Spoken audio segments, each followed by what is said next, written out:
Alrighty, good evening, friends. It is that time of the week once again. Time to play Guilty Gear AC+R today. The 20th iteration of the weekly EU FT7 events for this game. And boy, has it been. I think like past 3 events have been so steamy high. Man, there's been high-level matches back-to-back, and today it's gonna be no different. We got a big card, 6 matchups full of high-level matchups. Let's jump right into it, see what we got in store for tonight. So we are gonna start the evening with LoHii aantsi from Finland versus My God. Warp Abba from Italy. And howdy, gamer. Howdy.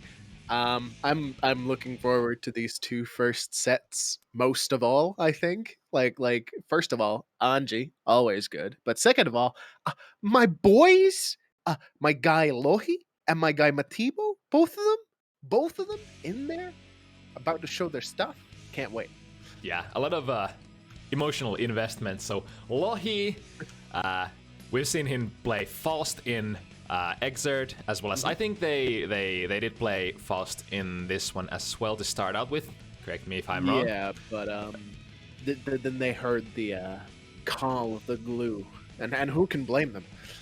Yeah, it's I think like one of the biggest misconceptions for myself as far as Guilty Gear characters go is that I always thought Faust was a very simple, very straightforward character, which in the end doesn't like seem to be the case. You'd think Faust is, you just press some buttons, throw some items, get advantage with the items, but like Faust is way more than that and way more difficult than that.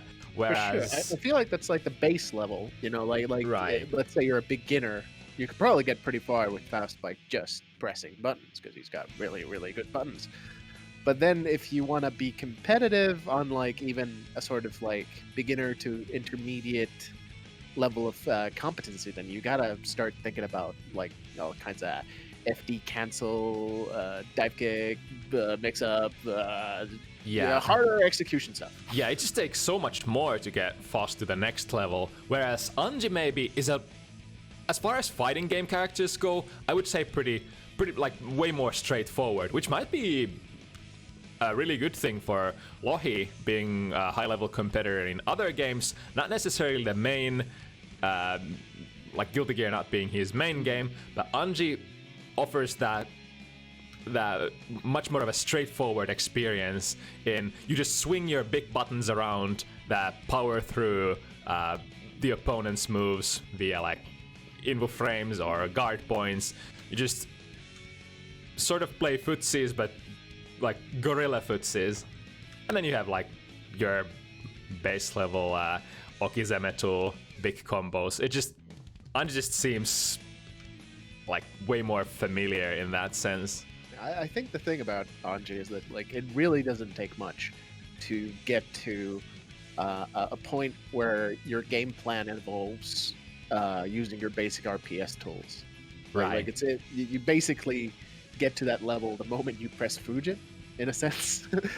Like that already gives you a point where your opponent has to take action depending on what you want to do.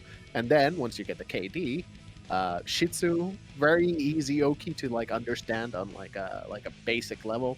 And then there's a lot of you can do with it when you start getting more comfortable with it. I think that's why that's what makes aantsi so approachable in a sense, because you get to play that like okizeme game and an RPS game very quickly.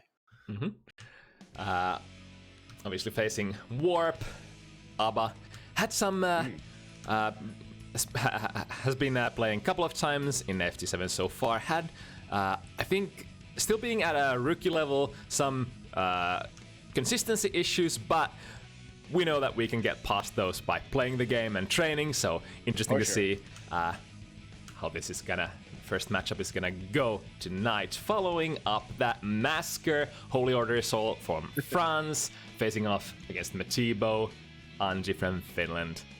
Yeah, I faced off against Masker last time and got absolutely humiliated. Masker was on top of his game. Really good stuff.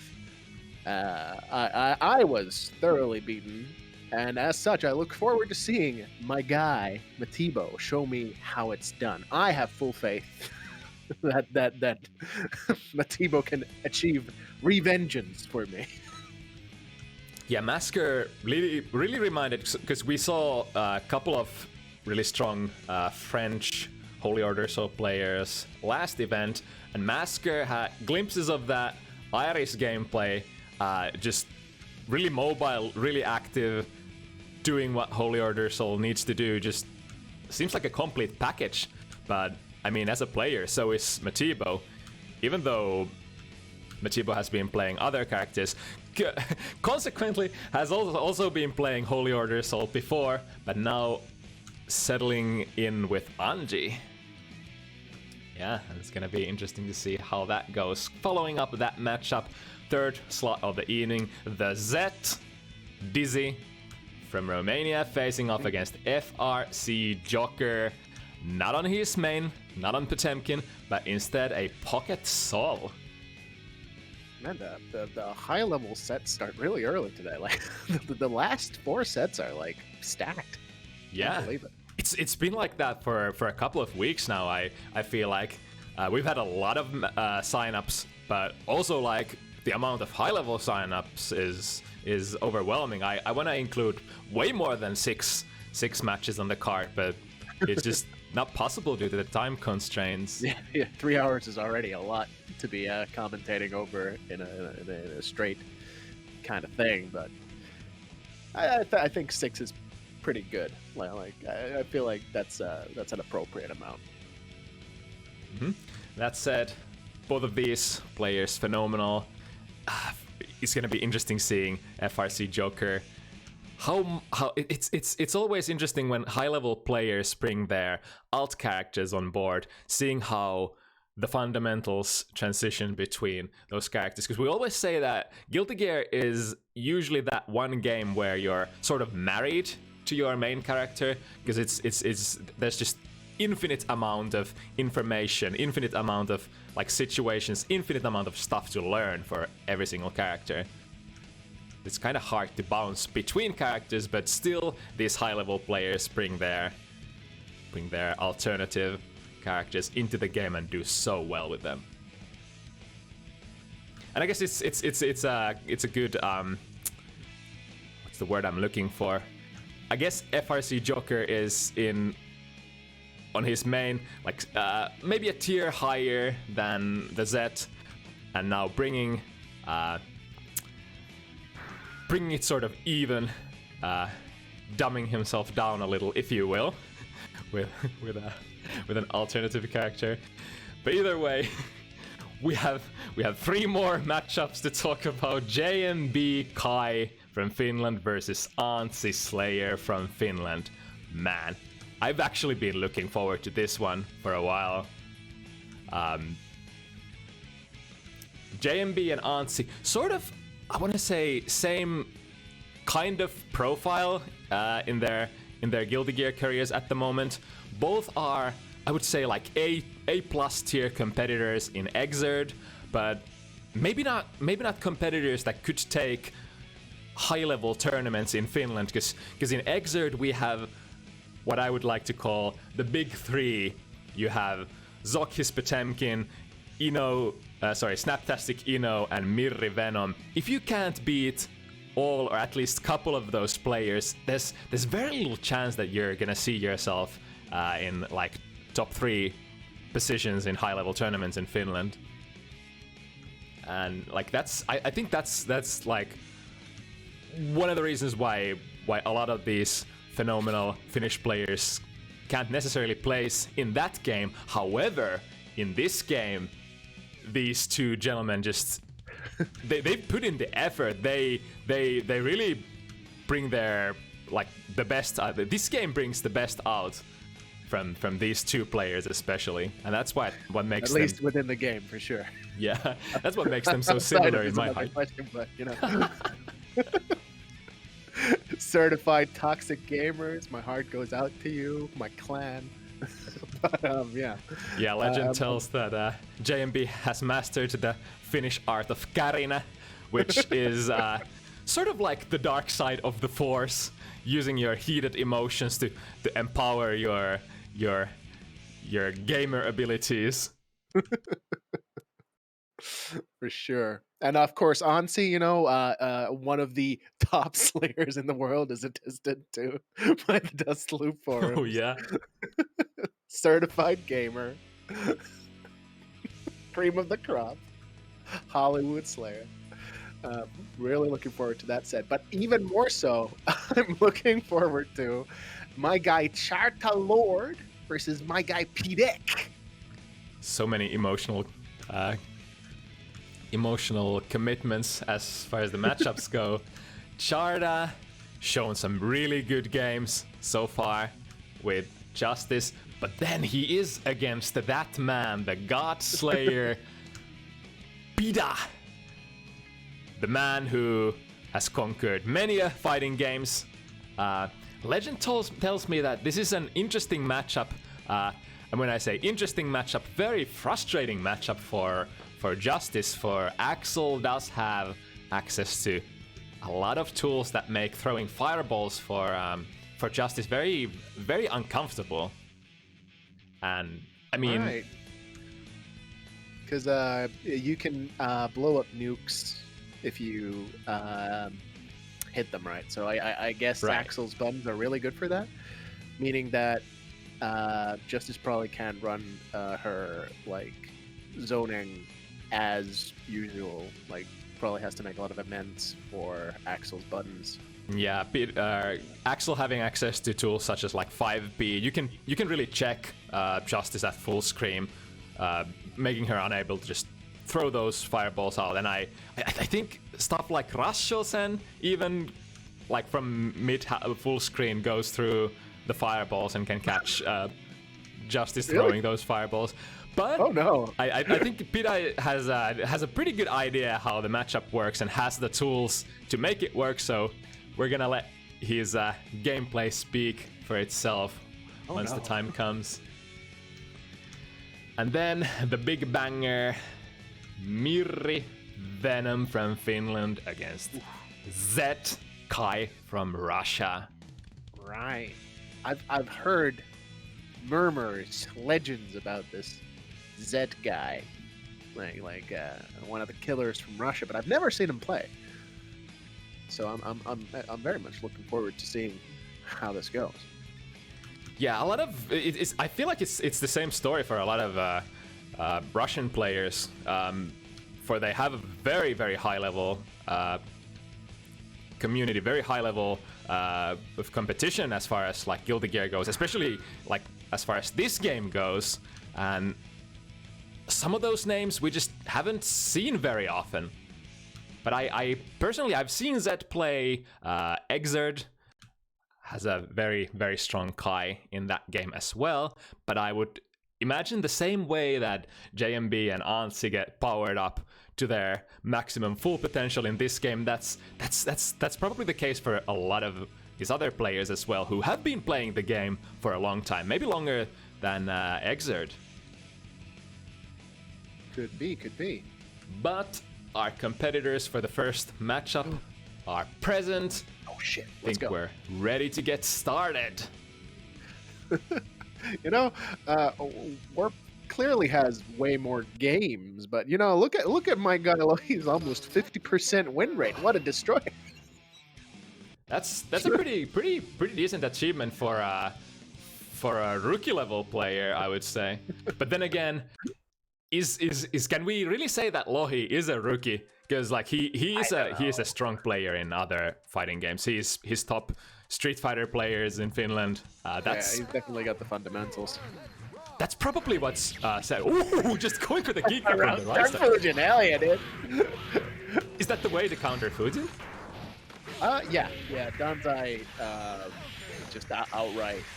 Like, anything that has a lot of actives is good against Fujin, because, as we all probably know by now, the invuln for Fujin does not go all the way up to the active. Ooh, there it is again, just throwing the key crab out there, and Fujin just sliding into it.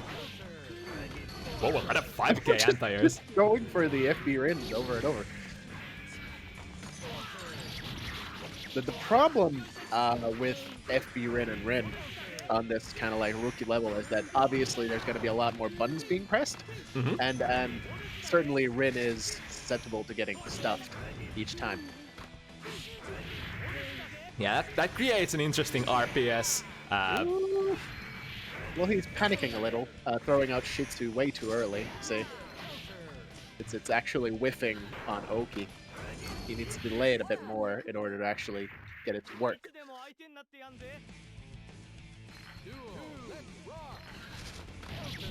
Yeah, that's the thing you gotta be worried in Guilty Gear. Characters wake up with different timings, so you gotta vary your setup timings as well. See, For sure. it's this time. That looked a bit better. Oh, there we go. He's not really mixing with the Shih Tzu though. Yeah, that's not an overhead. That's a mid.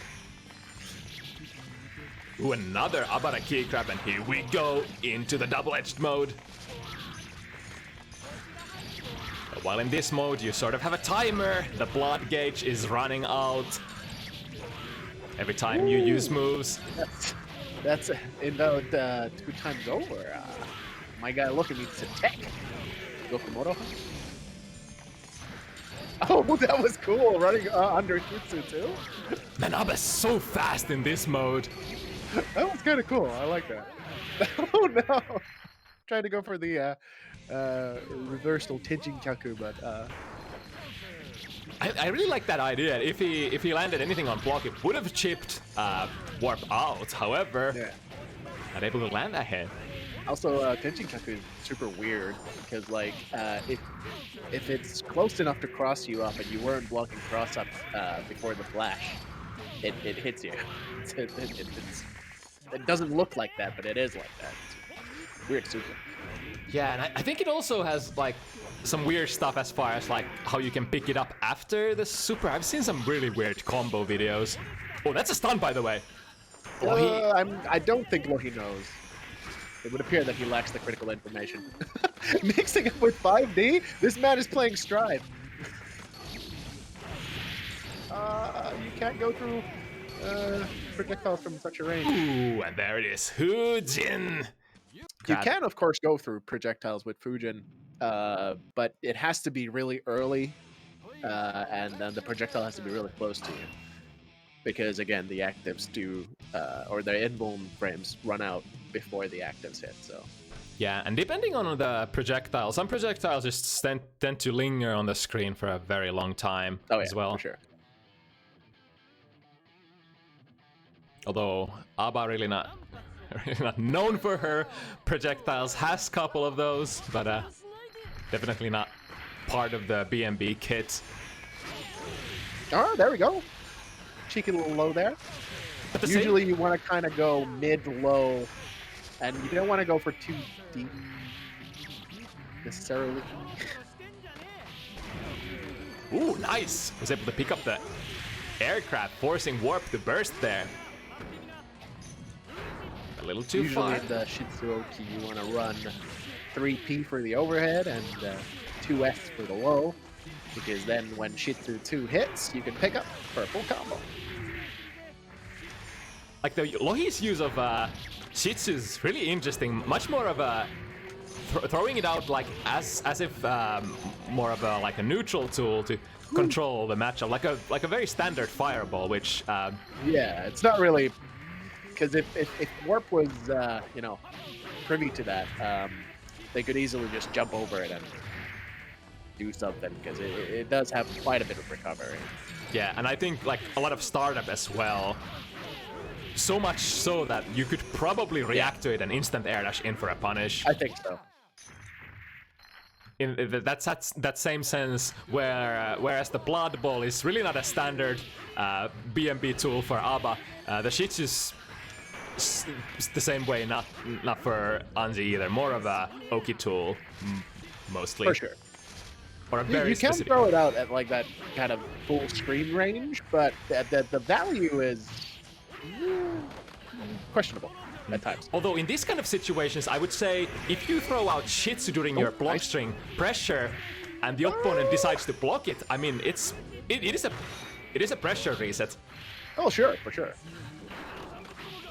Only it is so slow that usually people are gonna interrupt you if you go for that that maneuver. Yeah. One of those tools. If you can make your opponent respect it, then sure, by all means. And so far, Warp has been respecting it quite a bit, so why shouldn't he? Ooh, Fujin getting really close to that stun. Warp has been pretty good activating Goku Moroha when they're about to run out of the gauge, but there's a stun! Unfortunately not hitting at 5D. Could have probably gotten a better combo there.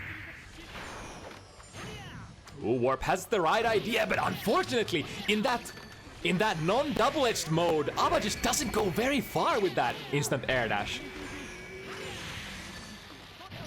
Ooh, maybe that's why LoHii is throwing the Shih Tzu out so much. Because without this mode, Aba's not gonna go far enough with that punish attempt. Here we go at 0 health.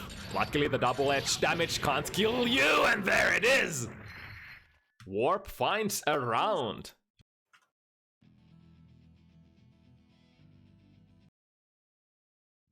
I think what LoHii needs to try and do to adapt here is just kind of be a bit more calm on his Oki. Remember to throw out Shih Tzu with a slight delay. There's pretty much no matchup where you do KD and then instantly Shih Tzu. You always kind of have to delay it. And then obviously, depending on character, you delay it a bit more or less. But kind of find out the timing for Aba from like 2D, which is the most usual KD. Mm-hmm. And then try and run like high-low. And maybe throw? But, you know, what LoHii is doing more often than not is just kind of like going in for more pressure, but is not really mixing Warp up. Yeah, I feel in that sense, Anji's like on his Oki more like a testament, not really running pressure, but going straight into the mix-up, and that's the big threat of the KD. Instead of running pressure. Even like Fujin as a tool is sort of a instant guess what I'm doing kind of a tool, not really for pressure. No. The Fujin RPS is kind of like it's not ideal to be running that all the time. Like you kind of want to. The end goal is getting that KD and running Shih Tzu, but like Fujin is just a tool that is there to get you there. Yeah, and get you there it does. It's very cool, good at powering through a lot of stuff. Pretty much, Yeah. that's what Anji's kit is all about, powering through opponents' attempts to do something at neutral. Warp doesn't seem to be blocking Rin high, which is unfortunate.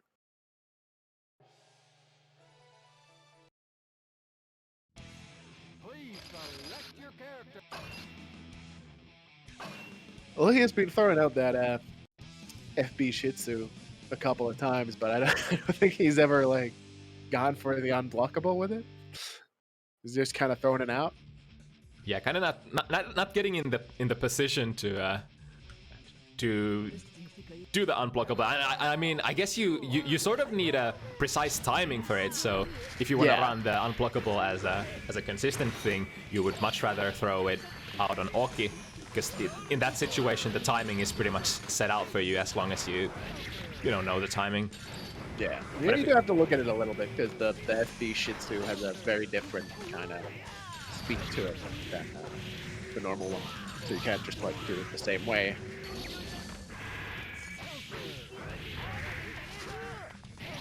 Ooh, I think he wanted to throw there. That was a big hit. The double edge is activated, and Warp does have the life lead. Even the smallest of combo could end up annihilating LoHii here. He decided to burst. Interesting. Wonder if that was just a panic burst or. I mean, he could still take this, for sure. Oh, there it is! Gets the knockdown though. Really close to a self-stun. Oh, God! Gets the blood Yeah. back for that extra life as well. Yeah, that was a very decent amount of life as well. The blood back. Oh, this is close. The blood back really good at recovering health because it brings like I think 120% or something like that. I think LoHii was going for a kick throw. Oh my god! That key crab just reached. Was that Hujin again? Maybe. Could be. Oh, alright. Saving themselves from that one heart knockdown. Keeping the blood gauge up. Danzai powering through. Speaking of powering through things, both of these characters can definitely do that. Oh, the overhead from FB Rin. That's an overhead, right? Yeah. Both Rins are overhead. Ooh, missing the The kick. normal Rin is pretty slow, all things considered. You can definitely stuff it on reaction, I think. But that's assuming you actually know to look for it. Right, really close here. Abba still has the full juice bar, and here we go. The big double-edged mode. Needs to shave a couple more pixels out of. Oh, there it goes! Beating the Hujin. Activating later than LoHii. I like the 3K there. Looking for a barre. I assume so at least. Because 3K does launch on counterhead. Oh, there it is! Oh, but no combo! Oh, you can just run up and do like close slash on. Feels like one of those tools that you sort of have to be expecting. Like when you throw that out, you're conscious of the fact that okay, if this counter hits, it's gonna give me a big combo. I honestly think that you can react to it because it like throws the opponent all the way across the screen, wall bounces them. Yeah, theoretically you should be able to. But depending on the stuff that LoHii has practiced, For sure, for sure. could also be that they're just playing this character on instinct and doing what feels right. Don't really know. I mean, Anji's pretty good for that. Right. Follow your heart. I believe in you.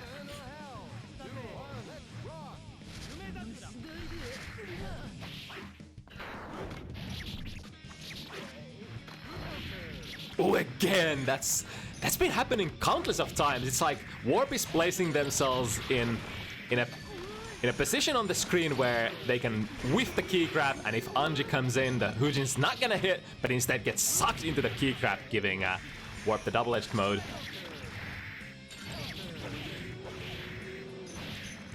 Now, I wonder if they're gonna deactivate. No, they're going straight in. One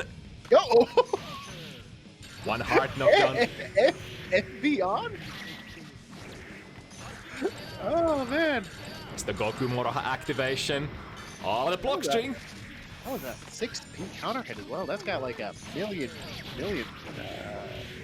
frames of hit stop. You could you can always get 5H even on normal hit, pretty much from any range. God, the Goku Moroha increases Abba's movement speed so much that it almost feels like if you whiff something full screen, something that has a lot of recovery, Abba could probably just on reaction dash at you and put out a button as a whiff punish. Yeah, that dash speed is nuts. You thought Soul's dash speed was fast. Oh boy. Oh, that's gonna hit. A decent hit as well. LoHii with a really massive life lead this round.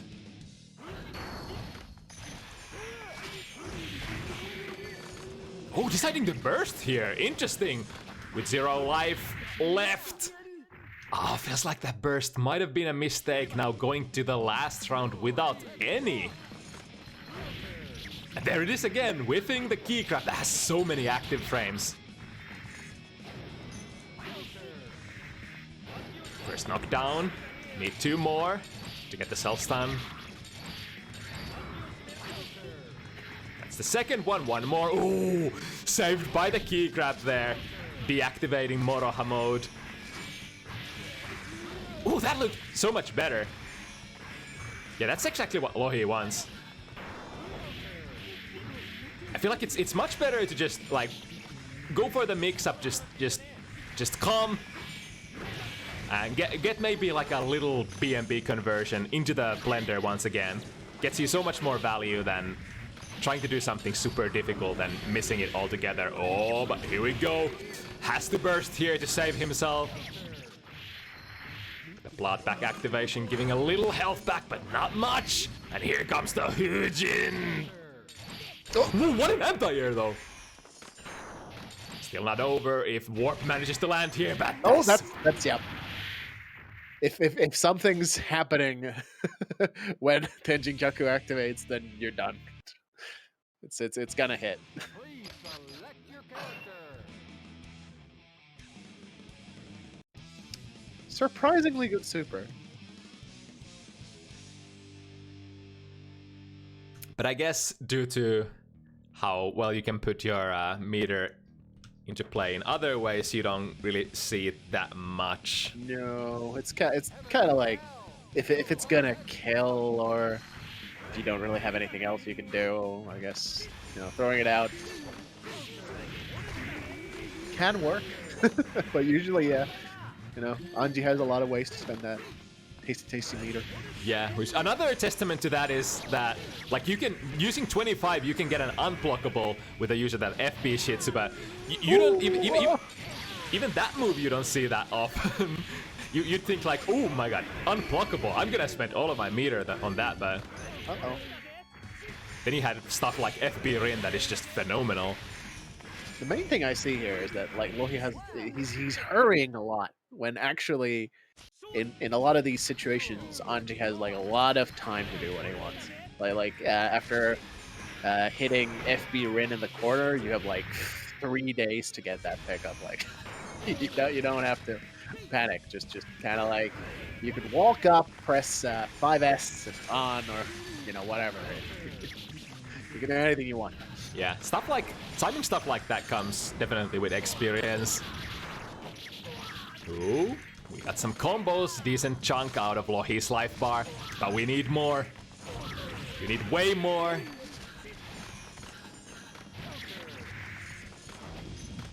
Ooh, interesting reversal option there.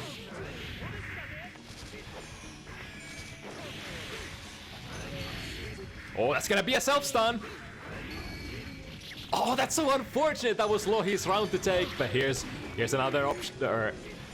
Comeback from Warp, activating the super Moroha. Can't get hit though. Oh my goodness, look at that walk speed. But in the end, LoHii takes the round once again, 5-1. Some of those rounds have been really close, but I feel like due to the nature of that Moroha mode, Warp usually ends up taking themselves down to like really low health, at which point it's up to LoHii to just sort of jab for the win in the end. Heaven or hell, duo, let's rock. The Moroha mode kind of punishing in that sense for rookie players, because the risk is really great, and you have to be able to bring like decent amount of rewards to justify mathematically the risk you take whenever you activate that mode.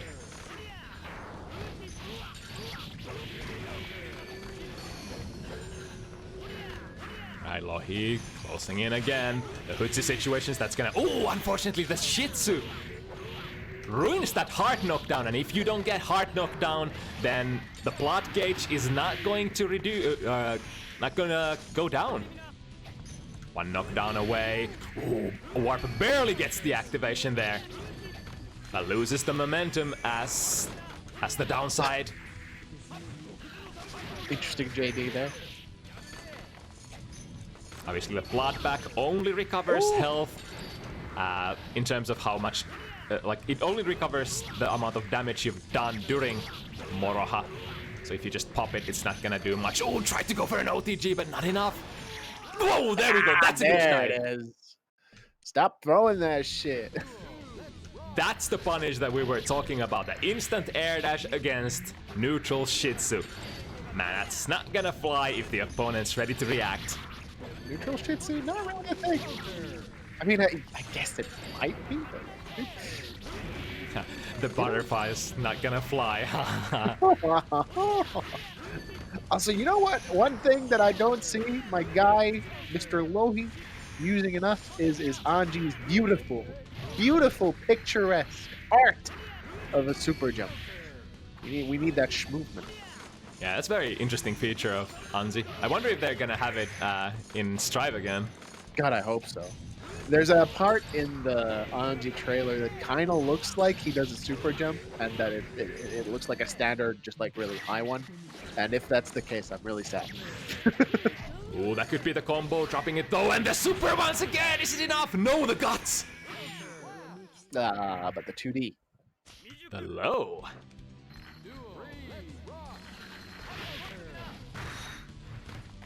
Again, that same situation. Warp is able to bring LoHii so close to the kill, but that last bit, always the last bit. Here we go. Moroha activated.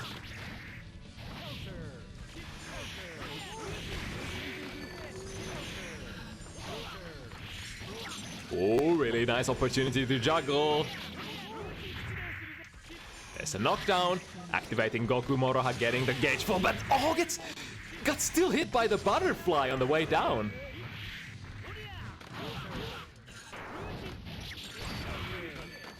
The burst, yep. Not afflicting Abba with a hard knockdown. See the faults with neutral Shih Tzu are like numerous, because it also just doesn't go that far. So Right. You might just be wasting frames. You could be spending that time, kind of like making your way in, pressing your good buttons like 2K. 2K is a pretty decent button. You can kind of just throw it out there. Pretty good boxes, +7 on block. Kind of +7, holy. Yeah, it's nuts.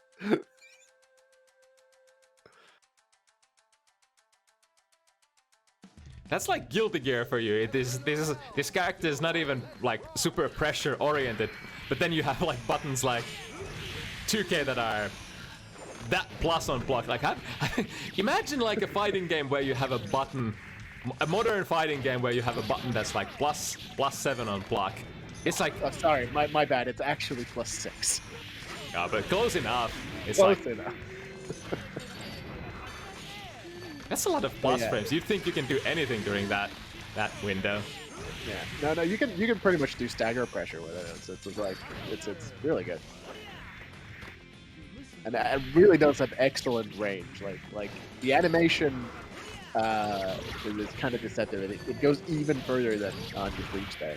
It's really good. Ooh, a very decent combo, but one more. We need one more. Goku Moroha activated. This is the making of that. Should be it, right?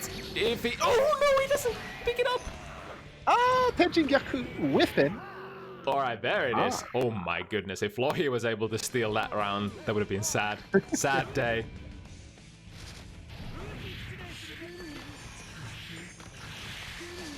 Alright, Moroha is activated, unfortunately. Oh, using the burst to save themselves from that loss of blood gauge.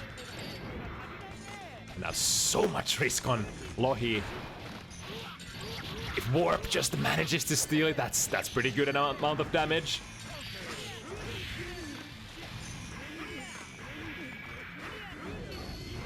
Stealing that Moroha.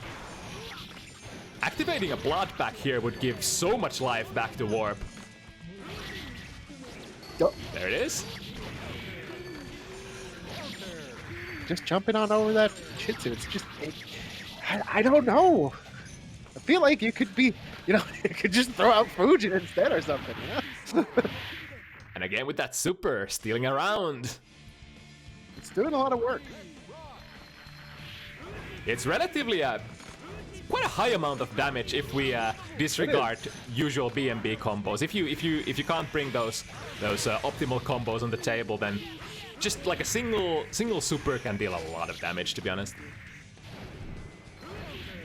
Oh, there's the active frames of the key grab once again. LoHii on set point, by the way. Warp can't afford to lose this. Now health blood. Really close to a self-stun, really needs an activation here. There it is! Has a hitbox as well. Goku Moroha, big commitment. Oh, tried to throw the burst there with on, but it was like way too late. I don't think you can do that on reaction or anything.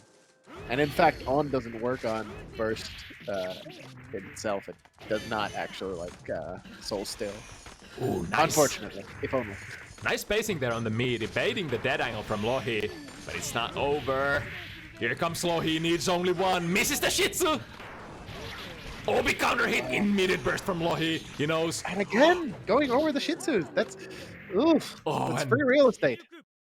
Managing to whiff punish that Danzai, jumping over, and LoHii takes it over Warp 7-1.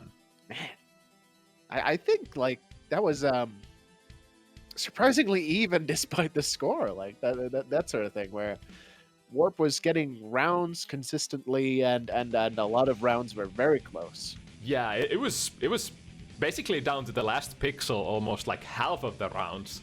Yeah. Could have gone either way. It was just that finishing touch that Warp was missing there.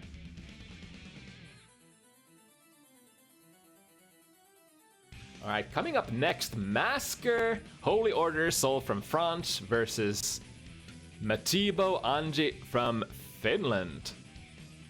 So having played this matchup last week, what do you feel like were like the difficult things for Aantsi to deal with in this matchup?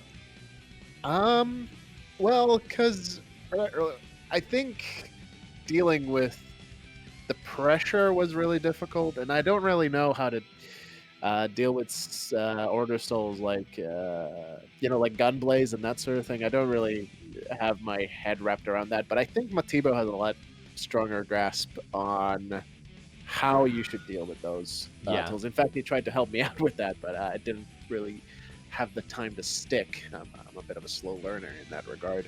Yeah, I feel like that was probably like your biggest downfall, like not being able to commit to the RPS completely because like just couldn't like wrap your head around the RPS options, what beats what, and then when you have like Holy Order Soul with Storm Viper, the DP, putting the initial threat on the board, and then also like having reversal gun plays, able to sneak your way out of the butterfly Oki if the Aantsi player doesn't commit properly, can put you in a very uncomfortable position, like when you just don't know your options fully.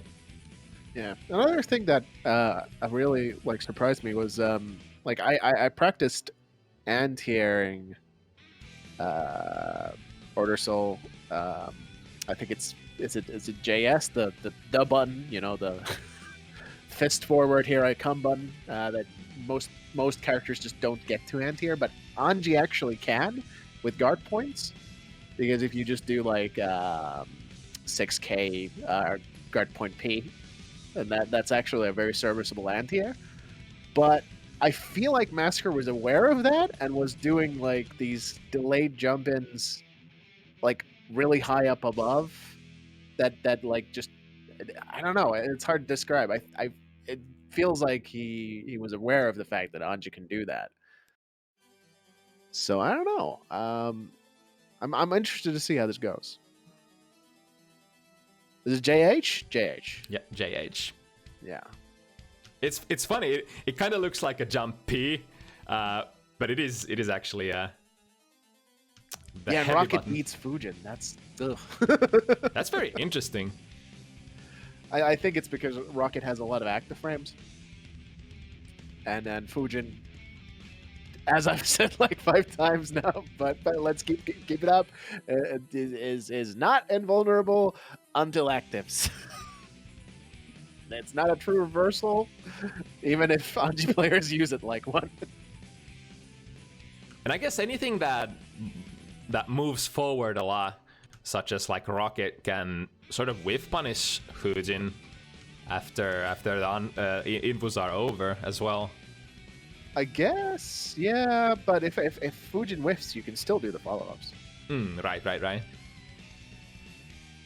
What else? I could not deal with Masker's pressure.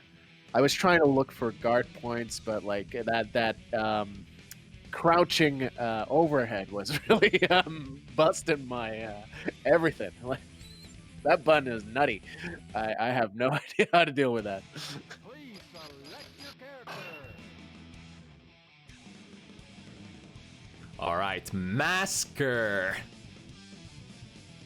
A pleasure to Level see. 1 Rocket has 16 active frames. Yeah, that would That's a explain lot of actives.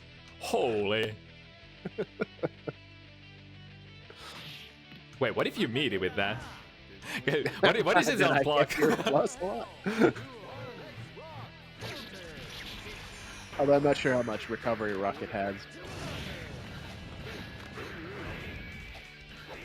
Alright, let's see. I know that Matiibo has been practicing the game quite a lot. Like, he's really taken a liking to aantsi. Like, it's apparently a character that has like really clicked with him, which is nice. I hope to see the fruits of his labor. Oh, there it is. Yeah, I'm pretty sure Masker is reacting to the FB flash and going for the lows. I don't think he's taking a guess. Another good stick throw. Holy Order Soul with that move speed, able to cover that distance and go for those stick throws, even from like very far distance. Oh, I'm hitting with that 5 heavy. Yeah, 5H is a pretty good button. FB ring blocked, plus frames. No buttons this time. Oh, look at that! Yeah, that is a response for sure. Man, the gun blaze. That's one more thing that Masker probably knows this matchup extremely well, having one of the highest skill level aantsi players of EU, Dreammaker, probably available for casuals. Oh, there it is again, reading that FB ring and mashing through. I'm not sure if it's a read or a reaction, to be honest. Like, I feel like it's a reaction. Oh, that's the guard point anti-air that you were talking about. Yep. Anti-airing jump heavy. And immediately after it hits once, I think you probably saw that Masker was actually baiting it. It was going in with FD. Trying to get that 6K to hit it. Interesting. Please select your character. All right, first game to Masker. I think my score against Masker was, what, 7-1? Something like that. So, you know, if Matiibo doesn't beat that, well, I think we all know what that means. The math, the sacred math of fighting games. To determine who is the best player. Yeah, it's great knowing who's the best player without even having to play the other guy. Yeah, listen, we don't make the rules. Yep. Is Nagiha punishable on block? My guy. It's -19. Ooh. Yeah, it's very punishable. Yeah, that is a commitment. It does, however, have an FRC point, which is like a really late one, and a fairly easy hit. I thought, although it's like a 2-frame timing, but it's like it's an easy timing to practice. Yeah. And if you use the FRC point, then it's only -3, but it's still minus. Oh, nice powering through with Fujin. But immediate burst from Masker. Still with a decent life lead, wants to play this round for sure. Oh, nice! Powering through that. Oh, is that overhead? It's an overhead! I like the little pickup there. Unfortunately, not being able to bring that home from that distance. Yeah, I think he needed a micro dash there. And Masker's... I'm not sure if he had time from that range anyway. Oh, the frame trap. There's that 2K, yeah, really good button. 2P is neutral on block, I think. Ooh, very brave. Mashing through. Here. Oh, missing the pickup once This again. is a super jump. But they should be able to bring it home, right? No, going for the reset. Nah. But that's enough. 5P2S. I think that's a fair trap. Oh, look at that jab anti-air. Matiibo, one of those players who definitely needs to warm up. He does have the tournament shakes, but I mean, the further you go into a set, the less you're probably going to be shaking. So, oh my god, I thought Against, Matiibo was going for the air throw. Against Holy Order Skull, I think you need to delay the, if you hit Fujin and you want to combo into FB Rin, you need to wait for the wall bounce. There it is. Yeah, like that. Yeah, he's got it. Beautiful. He's got it. Mwah. And the setup. And the Oki. Ah, dead angle. Good stuff. Dead angle Gunblades. What a guy. Oh, the FB Rin. And My that should God. be it. Yep. Good awareness That there, was, throwing Matiibo out of that hooch in there. Yeah, that was a close match, though. And Masker is just so deliberate. Feels like every situation he knows what's going to happen and he's playing the right options as well. Like a lot of what Masker is doing feels like oh my god, that was such a ballsy play. Oh my god, that was such a commitment, but to be honest, that's it. Probably everything that he's doing is very deliberate, and he knows that it's gonna work in this matchup. Yeah, I definitely feel like he knows what he's doing. I don't think there's like shooting in the dark here. Ooh, no punish on the Storm Viper. It's hard to punish Storm Viper just like that, unless like Haas tries to do action charge. Right, In which right. case it's a lot easier to punish. And usually, because you're looking for the action charge, you kind of just stop there to wait for it, and then, oh, Storm Viper has already gone and went. Oh, Nice! Oh, in the gunblade. And the instant overhead. Beautiful. Did have the resources to RC there, but didn't even have to that time because Masker was already yeah. so low. Locket Buster, yep, that's plus frames. One of the few ways for Holy Order Soul to create a lot of plus frames. Ah, 5P to God. Such a good Nice. one. Yeah, how about this 4-frame button that is attack level 3 or something ridiculous? Plus 3 on block. Pretty decent. Nice, checking Masker's options. He was probably trying to gunplace his way out of there, but nice throw. Here we go. Oh, sucks the soul out of Matiibo. Goodbye. Oh my god, what a read. There it goes. Oh, nice air-to-air. And the gunblade? What's happening? Oh! Masker! Oh, Rocket! You ain't Fujin it over here, son. Man, now with a really nice advantage here. Matiibo not able to burst this round, probably. Nice, gets the DP. And the pick up afterwards. Here we go. What's the mix-up? Air dash. Yeah, didn't seem to work out that bad. Ah, there it is. Again, I'm pretty sure that's on reaction. It looks to me like it's on reaction. He's doing it so consistently that it definitely... He's either like... He has the best reading glasses in the world, or he's just reacting. Oh, Matiibo failing the unblockable. Oh, tried to gunblaze. But gunblaze can be stuffed with like a low, such as 2K. All right, on the There board. we go.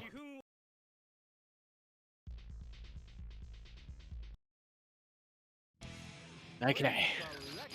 This is where the winning stops, Matiibo. No more. Then we'll be equals. For sure, for sure. Yeah, it was just kind of difficult to pop open the bottle of glue at the start of for the two first matches. Had to play and try to open it with one hand, but now it's open, and now we're sniffing. Now it's time to get started. Ooh, Nice, all right, gets the nice punish there. That was 5S tip range, I think. really hard read with the on, unless he was trying to do like a dash Fujin or something, and just got on instead. Beautiful anti-air reaction again from There we go. Matiibo, utilizing that guard point. Ooh, interesting! Yeah, that works. And the super jump extension. Oh, look at that jab. 5 feet. Pretty good button. Nice. Perfect round from Matiibo. The anti-airs were just on point that round. And I feel like you gotta have your anti-airs against Holy Orders, or otherwise they're just gonna instant air dash in and do that jump heavy or whatever. For sure. Fujin hits this time, a little too far away.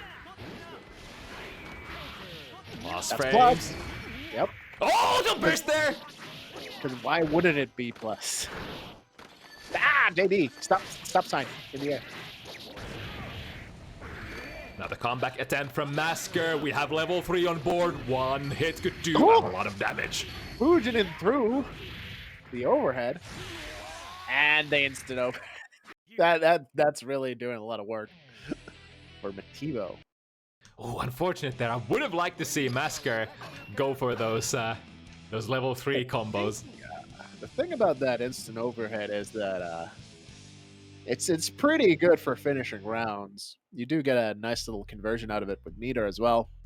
But if you don't have meter, you really can't use it. So it's one of those things where you have to look at Anji's meter for when it might come out, because Right. if he doesn't have the meter, then it's minus 38 or something on block. So it's like, yeah, you can't just kind of do it. Minus a lot. Oh my god, still gets a hit there. I think the throw option that Matiibo's doing can probably catch Masker trying to gun plays out of that Oki as well. As sort of an option select. Maybe? Yeah, you can throw that on reaction. Nice combo. Ah! Oh no! Did you see the way that JH hit? That's nutty. Oh, the anti-air once again. Don't try to test Matiibo's airspace. Oh, that's gonna... Oh. All No right. punish. And again, I swear that's a reaction. It has to be, right? I want to say Matiibo hasn't been able to frame trap Masker even once during the set out of that Hujin RPS, so in that sense I want to say that he's reacting as well. The consistency is way too good. Yeah, for sure. But then how do you even play that RPS then? Is there... Manual delay. You kind of just have to play around your opponent's expectations, I guess. Right. But once your opponent is reacting to some of the more obvious things you can do with it, then really you can't. Right. Boom! The Fafnir counter hit. Puts Masker again in the lead, 3-2. Right. You know, I can accept Matiibo getting one game more than me. So, you know, I don't mind if it stops here. It's fine. It's fine.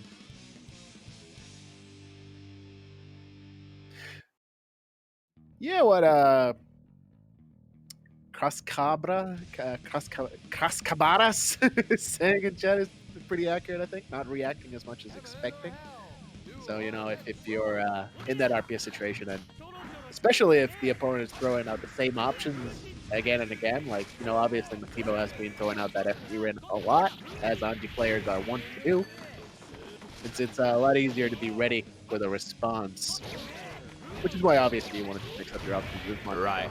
And again, if you're looking at your opponent's meter and they have like, I don't know, 50%, you can be sure that they probably would like to do FB Rin as a follow-up. Most certainly. Because that is what most of your meters probably gonna go for, as Anji, very nice jump over the normal. Is that gonna be a finish? Not quite. Oh, nice Pida. Ah, but Masker so ready for that. Yep. You can you that's one of the things that you really can't just throw out, because the throw for that on reaction is always guaranteed. Like, Yeah. there's So once much time. the opponent knows they can throw that, they will throw it. Yeah, kind of like Leo's Berserker charge in Exert. You just For sure. takes so long to start up, you can just throw it pretty easily. Ooh, the RC giving.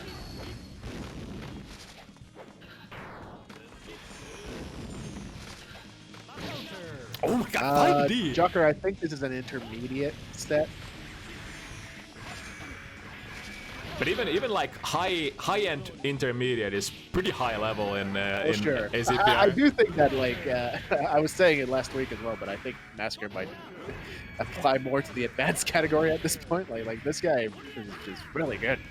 Yeah, I mean theoretically Matiibo as well. It's just like Yeah, for sure. it's sort of hard to judge your own skill level in this game if you actually haven't been playing the game as long as some of these other monsters. Ooh, had to RC there. Oh, that! Oh, nice! 5D guard point into the guard point.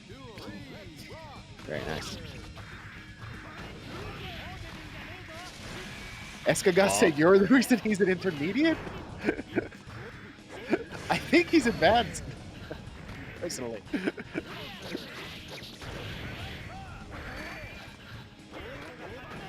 But I feel like regardless of what these players signed up as, they're pretty evenly matched since so far. It's, For sure. probably a match made in heaven. I think that it appears that Massacre has the upper hand in most situations. Oh, finally the FP hits! It's the first time Matiibo's been able to hit with that Fujin follow-up. Oh no! He messed it up somehow. I don't know. Maybe he was afraid of the DP, because that is certainly an option. Oh, messed it up again. He had a super jump. Is that enough? Not quite. I just rock it, honestly. Well, that works.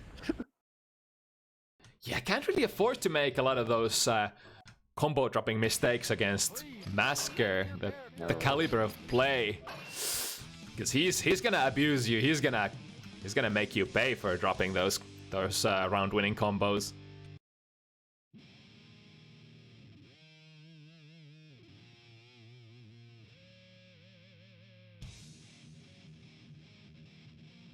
Heaven or hell? Duel. Let's rock. And I think so far, probably the combo execution is the primary thing that's holding Matiibo back right now. It's really hard to say, because like, there's so much going into this neutral. I Oh, think beautiful he's a bit response. too. I don't know, like his setups seem a bit weak, I guess. Like they don't seem to be doing a whole lot. Like there.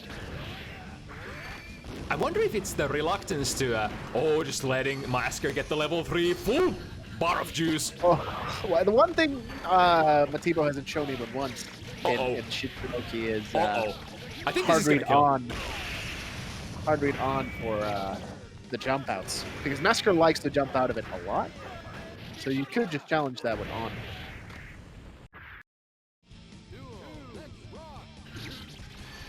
Yeah, if they're observing their opponent's patterns, maybe. Oh, just barely missing that anti-air. And now Masker in the corner. Yep, wanna get out while you still have your life left. Interesting. All right, here we go. Nice looking pressure. Unfortunately, the overhead probably doesn't give a conversion without Shitsu, right? No. It does on counter hit though. Overhead again. The butterfly's unfortunately not there. But very close to a kill. One more. Yeah, that works. Yeah, Masker has been using that dead angle a couple of times in a similar situation. I wouldn't say, oh, beautiful. Matiibo's really ready with that Hujin to punish that gunblaze. I think it's the timing as well. A couple of times it's been trading, but if he times it properly, it's usually ended up punishing that gunblaze. Nice. Matiibo's looking very strong this Ooh, round. Beautiful pickup. Ah, what was that? What me? Did he miss? What's the input for it was FP? probably FB Shitsu, right? Yeah, for sure. right. Ow, this is gonna hurt. Loops with level 2. Oh, the overhead! No conversion. Didn't get the FRC. Oh, this could still be anyone's game. Nice. Walk on the Did I? shotgun blaze. Rocket and the tick throw. Gosh. Man, what a comeback. The rocket is so fast. Rocket is nuts as a tool. Especially in this matchup, I think.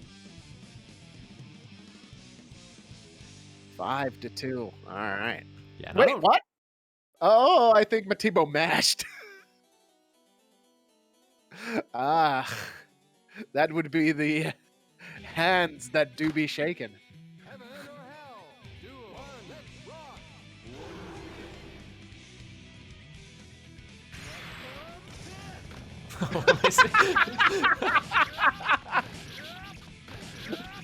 Oh man. that Oh feeling. right. Haas doesn't have a normal IK, right? Yeah, that.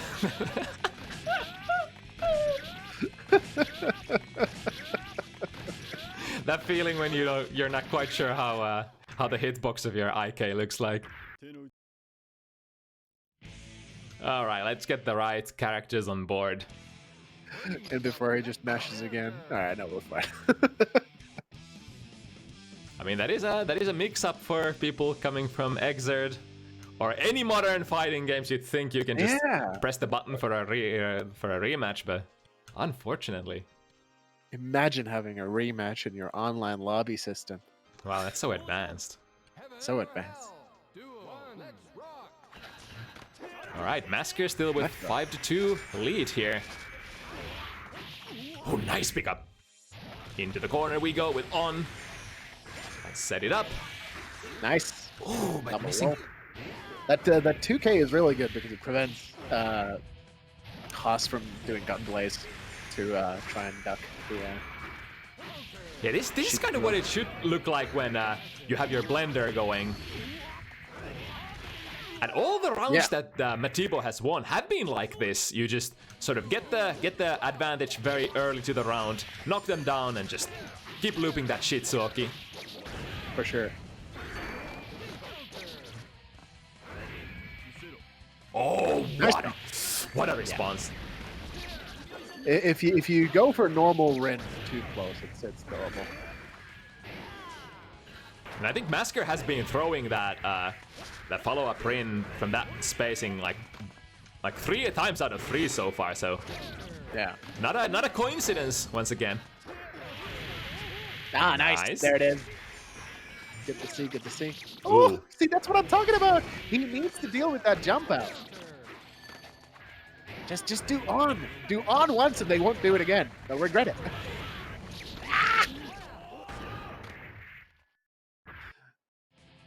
Gun blaze sure is a tool. Man, feels bad when your opponent knows that there's a vulnerability in your setup. A jump Right? out. Nice throw. Good pickup as well. Oh, Gunblaze goes under the Nagia? Really? Apparently. First time I see that. Oh, tried to get a throw there. Nice. Good buttons. Yeah, there it is once again, just jumping out of that setup. Yeah. Yeah, you need to show an anti-air there. You need to show the on. Or alternatively, you have to commit to keeping the string like semi-tight. But if you do Oh, that, nice you... about it. Oh, the react... Or Reading the read. the instant overhead. Every time. Oh my goodness. Rocket actually losing. Rare footage of... That was a very important Hujin for Matiibo to hit. If he lost that, it would have been a set point. But now, still, not all hope is lost. For only need a couple of wins to catch up. Those couple of rounds looked pretty decent for Matiibo. He just needs to keep up that momentum. But so difficult to keep up. against this beast of a player, Masker. Ooh, the whiff is dangerous. Oh, immediately bursts out of the guard point, anti-air. Wants to keep up the momentum, and I feel like that was a pretty decent choice for Masker. Has been able to keep Matiibo contained here. Minus 19, but no punish. Yeah, Matiibo in general has been having difficulties getting out of the corner against Masker. Yeah, I remember that as well. Like, this corner pressure is very oppressive. Again, just jumping into it. Like, he could be doing on every time, and it would work. Right, because is it an unblockable?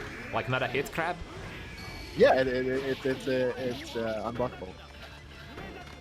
So it has a very generous box up close. So like if they neutral jump, if they forward jump, it's gonna catch them either way. He's blocking the cross up. Oh, counter hit! Can he? No, can't quite convert there. Ow. That was really nice. Dashing so far up front, but still blocking that Fafnir properly. Yeah, it's weird. That Fafnir is so odd. Like, very deceptive looking move. But looking bad for Matiibo here, again in the corner. Nice, manages to escape, but Masker is just so relentless now. Matiibo close to a stun. Just trying to dance through the moves of Masker. Not sure. I guess he was just hoping for a guard point. Praying for a guard point. Yeah, I feel like Matiibo was probably expecting like a special move there with that level 3 that Masker had. Probably trying to guard point something, but Masker was patient. All right, 6-3. Is Masker not sure of the score, or what are we waiting for? Please select your character. Matiibo. A little bit of chatter. Stream monstering.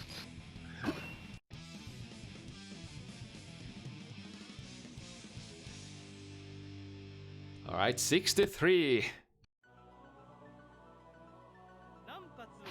Heaven or hell. Duel.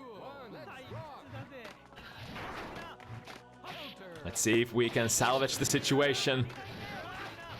Here comes that man, Masker. Pressuring Matiibo into the corner once again. Sees the jump out, immediate throw. Unfortunately, throwing towards the corner.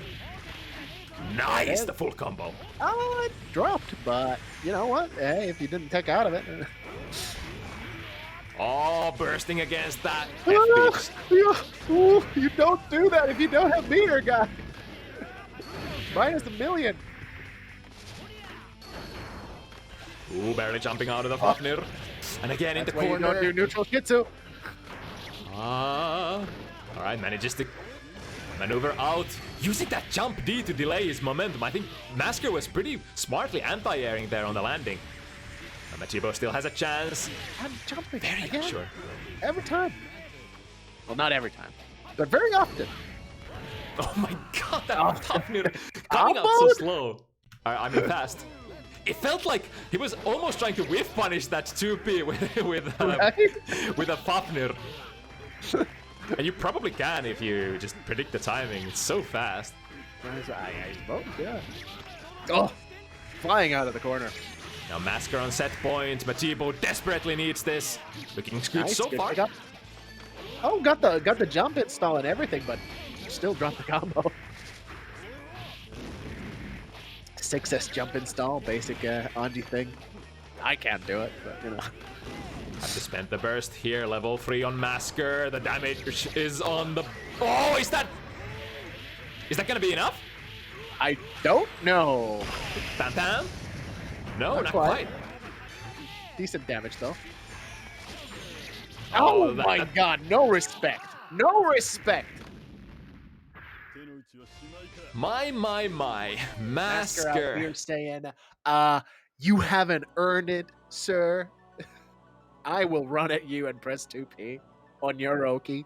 Better luck next time. Yeah, honestly, So, that's All sort I'm of saying is, right? Matiibo, only a little better than me. that. The truth is in the score, all right? I definitely do think that Masker could just go for the advanced category. From what we've seen here. Glue Mirror next week? I'm up for it. All right, coming up next, the Zett versus FRCJocker. Joker gonna be piloting there. Ooh, might have some lobby issues. Let me see if they disconnect again. We're gonna remake the lobby quick. Sorry, Pida, but you're marked down as Axel in the player's command, so tough luck.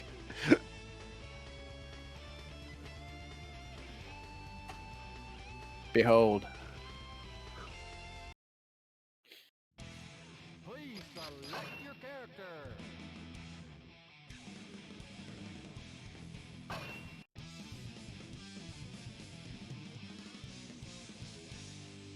All right. Straight into it. FRCJocker, our Potemkin gamer. Oh. Never mind. All right, let me restart the lobby just in case. Well, in that meantime, I believe I shall treat myself to an Easter beer. Oh my god, gimme. I miss the taste of beer.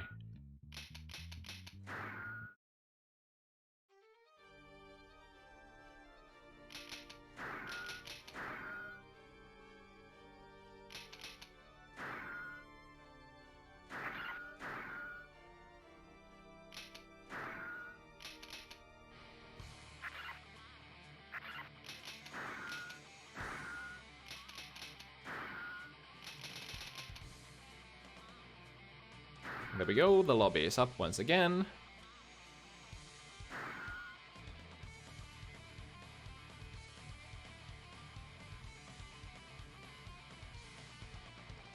I had to restart the lobby because it seemed like there were some connection issues.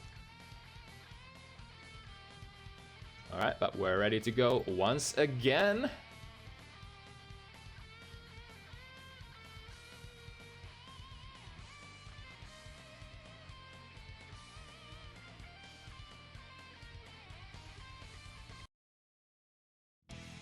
Please select your character.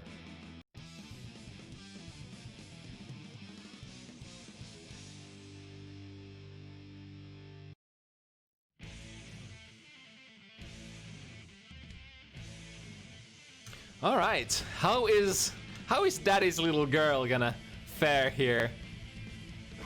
Heaven or hell. Duo. Let's rock. The game plan, as per usual for Dizzy, is the usual. You wanna knock your opponent down and run your blender.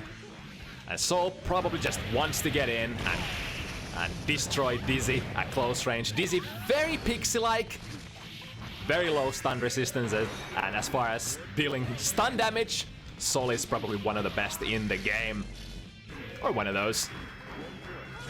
I cue the Discord stream. Oh, right. There we go. All right. Ooh, get it. Throw. Clean. Nope. No.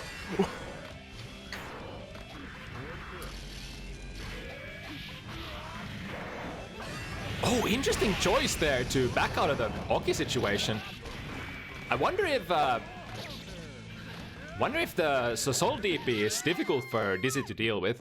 I know for sure in Exert, Soul DP does force Dizzy to sort of modify their setups a little. Soul DP being really fast and hitting twice, being extremely good against certain setups. I wonder if that's the case in this game as well. No, tried to run under the bubble, but didn't quite make it in time. Oh my god. Oh, Joker just finding corner now?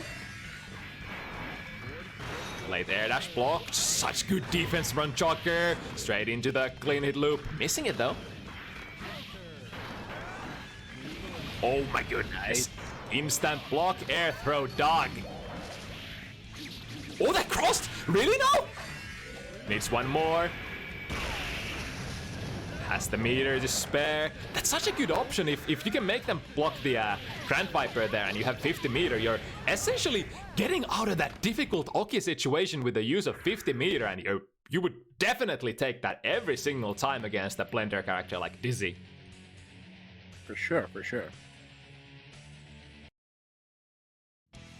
Please select your character. Man, Dizzy's damage in this game is just disgusting, though.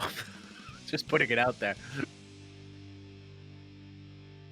Yeah, not only does she have the setups, but also the damage. I guess like having a little higher damage than Exert. This is way higher. This is definitely a character in this game. Not to say that she wasn't a character in Exert as well. Actually, like one of the better characters for sure.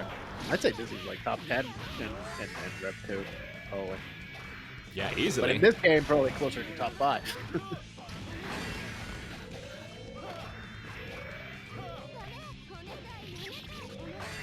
Interesting counter strategy there. Using 2D in between the tick throw windows. Oh. Joker is very active, and I feel like that's how it should be in this matchup, how it should be for Sol. Just looking for those places to challenge in every possible place. Nice jump there out of the command trap for Zett. Oh my goodness, the air dash back jump D, giving a potential loop. Run up DP? No punish though. Momentum gets stored though. Zett not ready to punish that. Man, this is a good thing. Zed got that gold burst. Now he has all this meter for the next round. Oh. Fuck.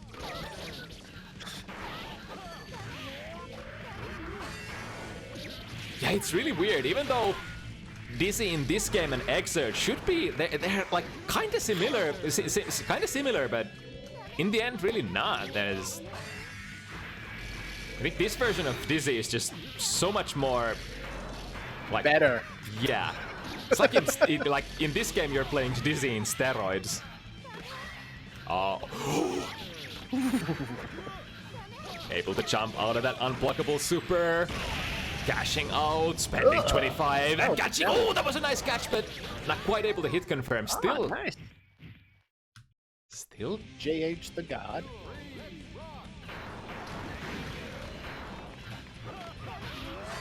Ooh, a sweep there, but again finds the DP, able to nullify Zett's Oki setup.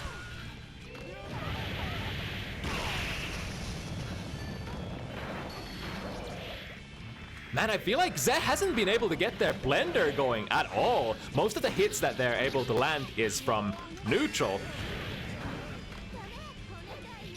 It must be that Sol is pretty decent against Dizzy Oki. Again, having the right option, escaping that setup, completely nullifying the tick throw attempts. And here comes Joker. Zett trying to desperately stop Joker from running in, doing stuff, but it's just an unstoppable force. Again, the dash in DP, RC. Man. It feels Well, like I mean, wilding out in this game is, you know, it's definitely a strategy. it feels like FRCJocker is wilding in all the right ways, because he's been able to hit those wild approaches with really nice frequency. I mean, this is a gorilla game for gorillas. FRCJocker is doing it exactly as it should be done. The immediate burst wants to keep up the momentum, but oh, unfortunately, didn't get a setup there. That's alright. That's 6H is fun. Yeah, look at that, just predicting, using the DP in the right direction. The damage already done. Still need one hit though. Wait, where did Oh. all of Jocker's health go?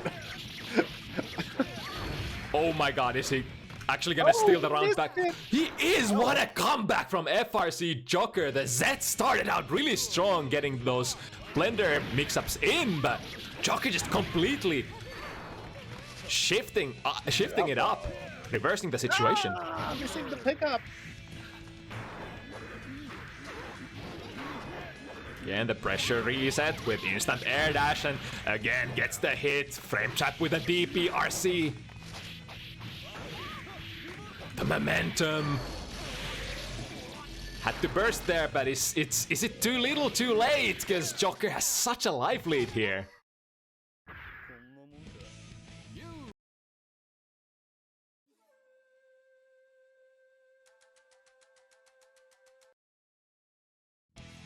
Please select your character. Man, this is the power of his alt character.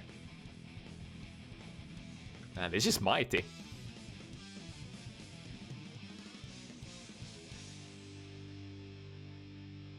I always felt like Potemkin and Soul just go so well hand in hand. A lot of Potemkin gamers in the past have like had either Pocket Soul or have transitioned playing Soul, especially in Exarch, because in that game it feels like Soul's just a better version of Potemkin in a sense, sort of like a mobile Potemkin, I guess. being the better grappler. Clean hit Then you've once got again. gamers like Elda who transition from playing Millie into Potemkin. Very different archetypes. Man, the defense. Oh my god! What a response! Would you think of doing that? Just dashing forward and going for a wild throw. I never think. Well, that killed?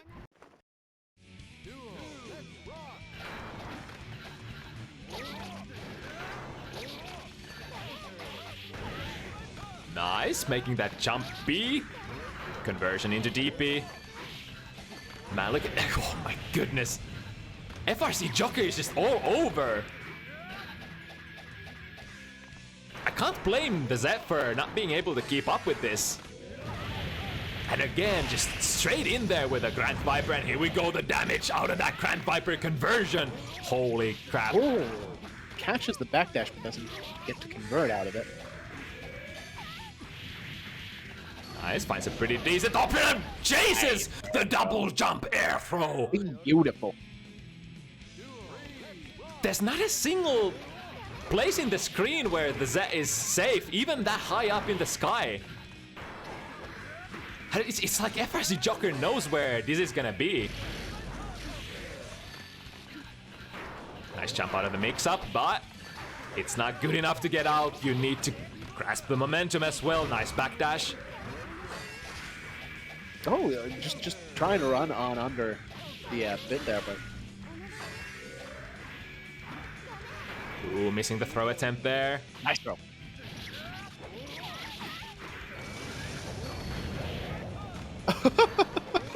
Luckily not a counter hit, not able to convert that DP.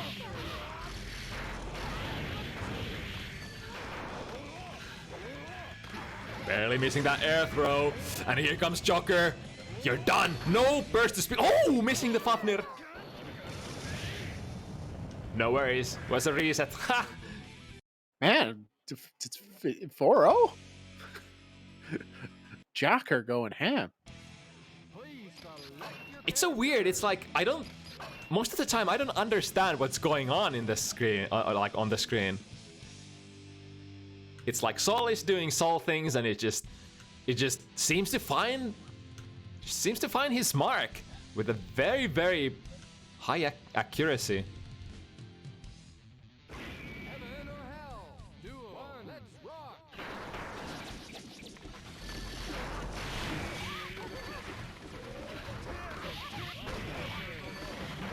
Early burst. Again, how do we stop this beast? How do we stop the Sol from coming in? Nice, gets a punish that time. That was pretty decent. the Zett really needs those, because FRCJocker is defending himself so actively. Again, the dead angle, but no punish on the dead angle. And that's one of the big things for why Zett hasn't been able to get like the momentum going. The times when FRCJocker sort of quote-unquote guesses wrong and does something really wild, Zett is not able to punish him for it. Third clean hit in a row. Very beautiful combo. I want to say almost max damage there. But here's the throw. Yeah, just 2P. Oh, wow. Not even close.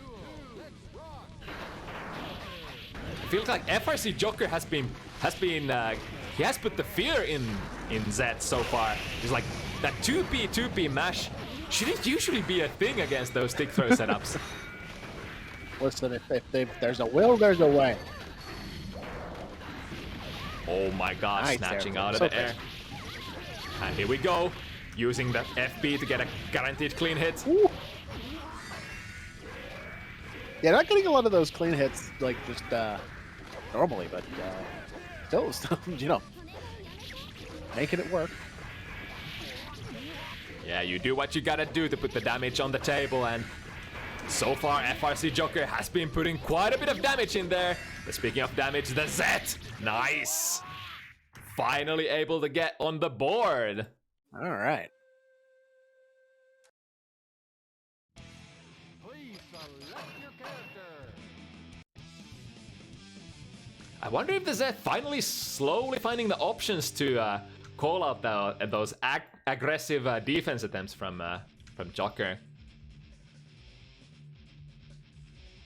I feel like it's probably kind of hard against Sol to be both like efficient, run your like at the same time you can't run your best mix-ups and be safe against the most common options for Sol to go with on Oki or sure. on defense.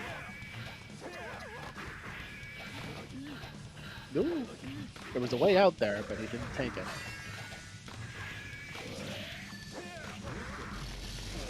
Oh, again. Joker has been going for that move quite a few times. Nice combo. OTG burst. Oh, just going straight back in. I don't care about your burst. I've got JH. Oh my god. Oh, losing that combo, and during that combo, Joker was inputting Riot Stamp.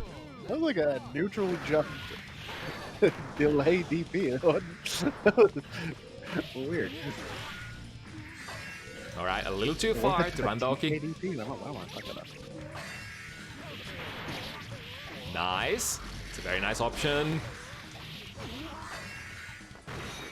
So far, Nice play. 3 in a row. Can we get a 4th? This could be it. Joker this time, choosing to Oh, respect. was he going for another take throw there? Oof. Cheeky. Oh my god, that's gonna be a big hit.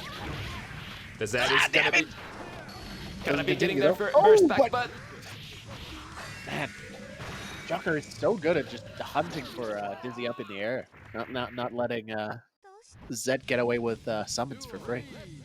nice defense there at the end. Jump slash, very decent hitbox, keeping the spacing. What is this damage? Interesting. Never seen that one before. Why does that work?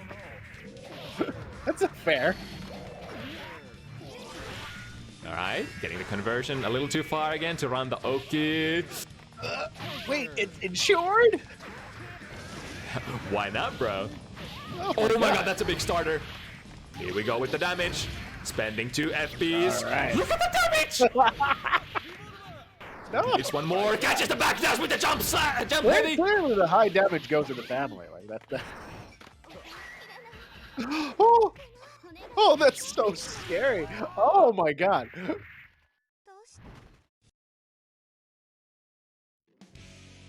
Man, you feel like those Necro Supers should be hitting, but FRCJocker already has recovered in all of those situations. I guess that's like only good if you're safe jumping straight into the active frames of the super. I wonder if it even has active frames more than like one. I have no idea. Where's my phone when I need it? Where's that good the good gun frame app that tells me information about all of these.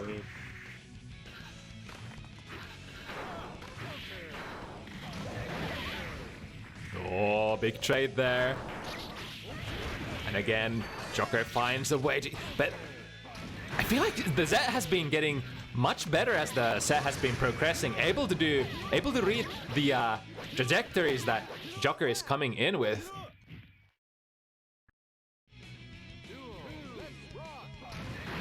But even if you see where he's coming from, you can't be ready for it every single time. Nice backdash into a throw. Here we go. Do we get the blender started? Nice. Instant air dash. Empty low.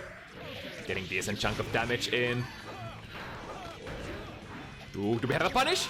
A small one. Ah, and an OTG. Using the super to put Jocker back into the corner. Ah, it hits twice. Oh, disgusting.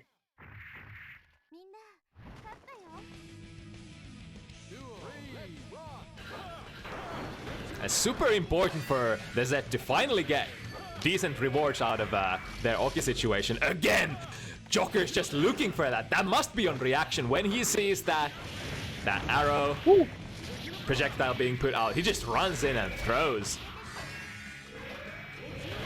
Lots of startup on that one. Oh. Nice. Protecting himself against both hits of the DP. Oh, that was not hard knockdown. Just monkeys his way out. What's the mix-up? Empty low. One more. Again, the late dash. Ah, classic Dizzy Gamer move. Ah, I am in the corner. Perhaps I shall backdash. Surely nothing bad could happen.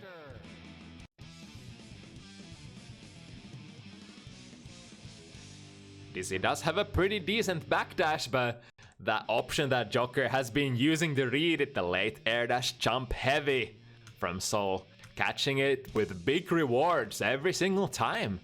Yep. Well, not every single time, but I want to say like at least 50% of the times. And considering the reward you get for Soul and the reward you get for Dizzy, you usually just backdash into a throw. Soul definitely comes on top with that reward. On both sides. Good sees again catching the backdash.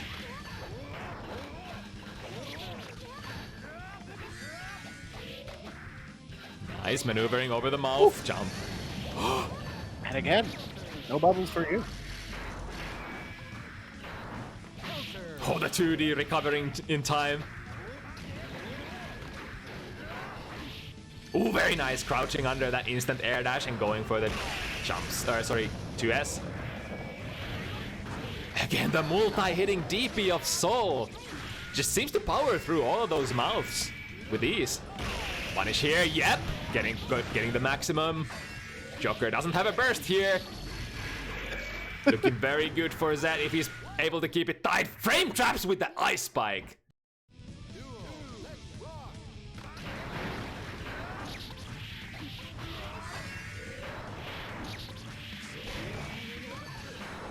Alright, get the burst style. But very decent amount of damage done for Zett already. Again, finds the DP in the reverse direction. This time, instead of backdashing, going for the gold burst. Getting the meter out. How are we gonna use it? Can we make it safe? Late air dash as well from the Zett.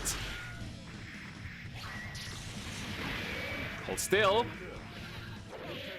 Oh, the tail end. Oh no.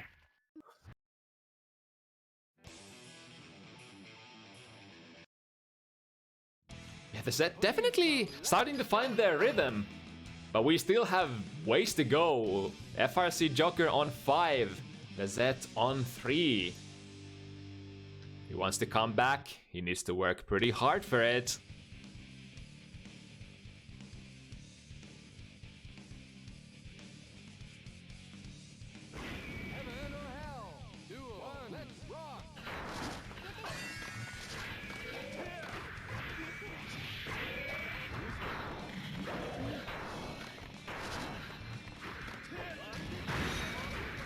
So far, no hits landed. He has to make it. Goes for the super. apparently that's not like plus or anything. Ooh, perfectly placed jump, but doesn't manage to Gatling properly into a combo. Here comes the Zett, late air dash once again. Good blocks on the overheads. Oh, but that was a punish! And here comes the combo, misses it though. Ready for the reset. Again, the late air dash, getting so much value from that one. Nice, this time protecting himself properly. No! Again with the backdash in the corner. That's really been like one of Zett's, I think, biggest weaknesses. Like, you know me, I like the meme on these Dizzy gamers and their active defense, but really it seems to be costing Zett a lot in this match. I wonder if, so once again, the late air dash jump heavy. I wonder if Zett has a countermeasures for that. Maybe don't backdash in the corner, or yeah, I don't know, maybe like block, or I wonder if you can just crouch under it, or if Jocker is doing it. no, you can't crouch under Soul JH, no way. But I don't know, you could like block it, dead angle, slash back. Yeah, just slash back, bro. How about it? But it hits twice. You're just gonna slash back and then the second hit. I mean, you could slash back twice. Yeah. Bada beam, bada boom. Easy, like just parry. I beat the first hit, slash back the second hit. Again, catching the backdash. Yeah. It really, like, a lot of these games have come down to, look at this damage he's eating. Oh my goodness! Backdash. Like, stop! Just stop that! It's not good for your health! Look what you're doing to your daughter, Sol. Chill. No, he's just trying to teach her a lesson. Oh Don't my- backdash in the corner! Oh my- Or you'll die! That was literally 2 combos. FRCJocker with the optimal paths.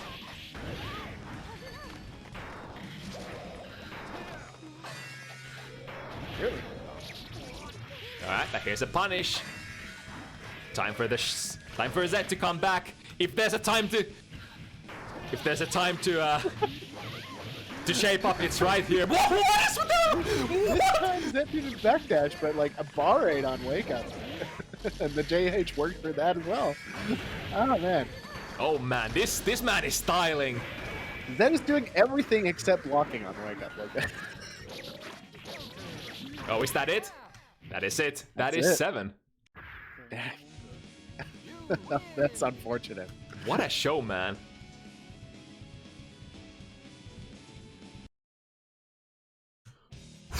Those combos, though. Man, Zett just...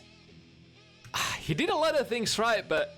I mean, I get it. It's so hard to contain Zol. Zol is such a gorilla in this game.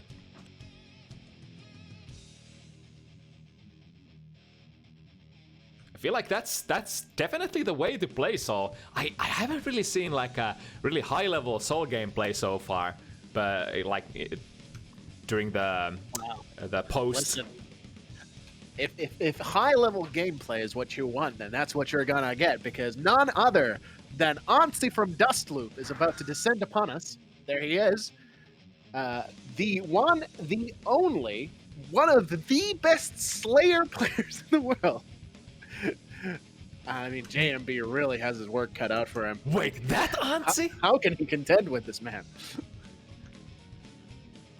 Man, Hollywood Slayer. I wish I could be as strong as Aantsi from Dustloop.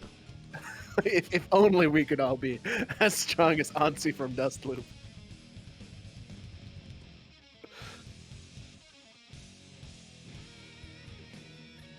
Finch, JMB hasn't dropped Justice, but he has been concentrating on Kai more. He's been finding the character more fun, I think. Yeah, that's really cool. JMB, like, really strong on both of those characters. Like, For sure. he, JMB, like I said earlier before the event, like, in Exert, probably, like, neither of these players can slay the big three from Finland, but in this game, JMB has been taking out big names such as Zokis' Potemkin. Select your character. So I feel like AC+R really brings the best out of both of these gentlemen. Yeah, but can JMB take out aantsi from Dustloop? That's the Right. real question. Looking for Slayer. Not quite sure where he is. That's fair. Yeah, he did have a set with Johnny during Friday, so autopiloting to that Johnny. Like, wait, I don't play Johnny in this game. I don't play bottom tiers.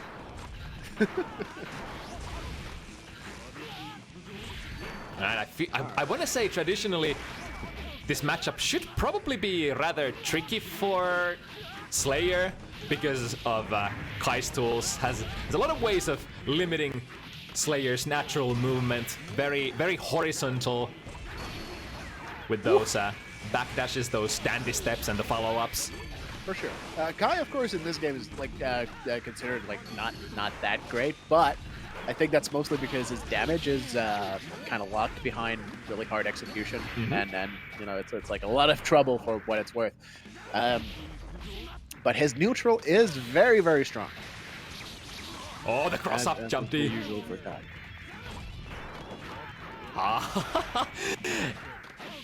Back And I can't believe people are actually predicting the outcome of this match. I mean, it's clear, of course, that aantsi from Dustloop is going to take it. I mean, Right. this is a world-class player versus a JMB. What? No, a nobody. There's no way.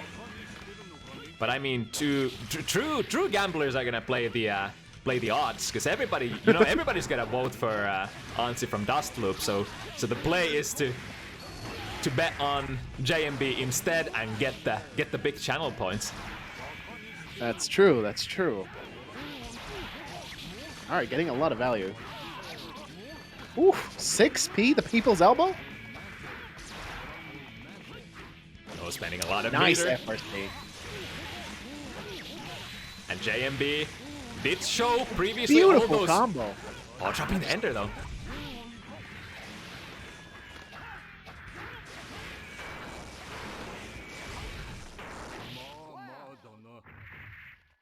Now that I think about it, JMB has been playing. The only games that he has played on the FT7 is against Potemkin players, with Zokis' Potemkin and then Letelian's alt Potemkin.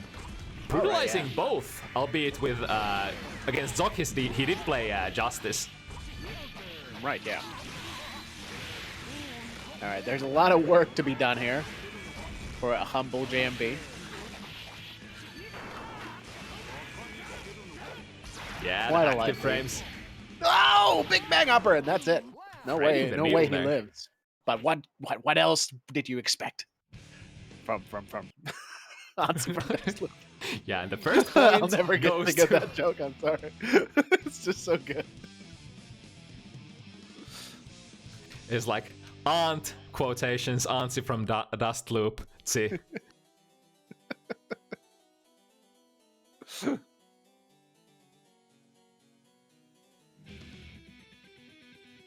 Heaven or hell. Oh my god. Yeah, it's those big hitboxes and all those active frames from stuff like Kai 2D that's able to like you can just put it out there and make Slayer run into it. Nice throw. Okay. Have to spend meter on that. Ooh.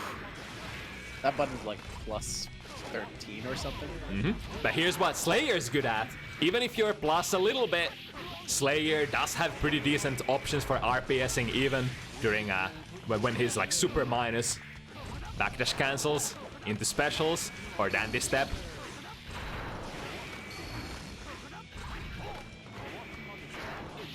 Ooh, nice instant air dash. Forcing the burst out of JMB. Yep, look at those active frames. Kai's so good at putting hitboxes out there when while the follow-ups of the dandy step still haven't gone active.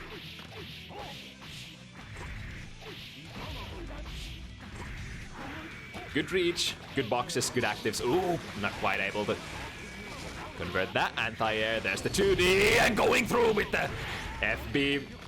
Dandy.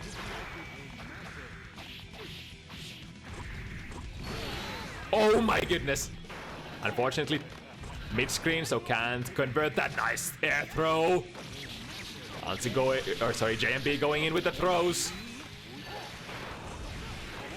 Living by the thread of his hair. Oh, unfortunate trade there. Being very low health.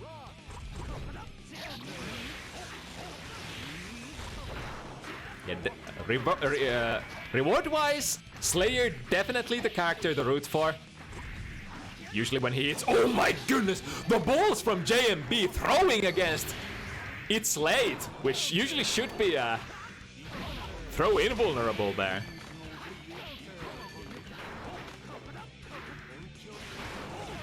Nice maneuvering past that heavy projectile, a lot of recovery on that. Aantsi getting the max punish. Again, JMB. Even though he's able to grasp the momentum here, such low amount of health left. Sacred Egg. Oh, that's a conversion. Oh, wake up, Dandy crosswise into death. Ah, classic aantsi from Dustloop maneuver. Yeah, it's like when Slayer gets the meter, it's just so hard to keep him in place. Without meter, I would definitely give the advantage in this matchup hands down to Kai, controlling the neutral, but like, when you have that juice on Slayer, you have so many options. And Slayer in AC+R is just options, options, and options. I feel like that's one of the reasons why aantsi from Dustloop dropped Slayer in Exert, because in Exert, even though Slayer, a decent character, doesn't nearly have the toolkit, the sheer amount of options you have in this game for Slayer. For sure. Yeah, and, well, you know, like, even though he does have some of the same tools, in this game, they're pretty much all better. Better versions of the same tools. yeah, the existence of FB moves definitely makes this version of Slayer. Oh yeah, and just also like normals, like, you know, 6K being something that you can just convert off of a normal hit is nutty in comparison to what it is in Exert. I think they did fix that in some of the later patches. Slayer can actually combo off that 6K now. With canning? Yep, but it is, I believe it's fairly tight, but he definitely can.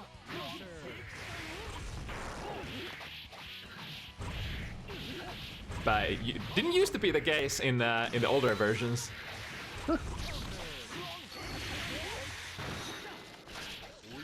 Oh, gets a stray hit, but aantsi from Dustloop too high up in the air to convert that for JMB. Look at that! The 5 heavy that boxes the actives. Very nice. But here's the thing. Slayer does have the meter now. Punish with 5D? Is that real? Oh, this might be enough. No, he went for the reset. He said, no, I don't think that's enough. But this one is. Nice. JMB on the board against aantsi from Dustloop. Amazing. That's an achievement in itself. Yeah, getting one win against aantsi from Dustloop.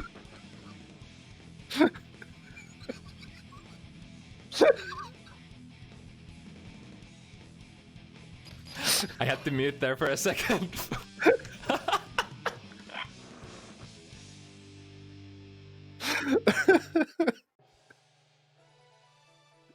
It's actually too funny.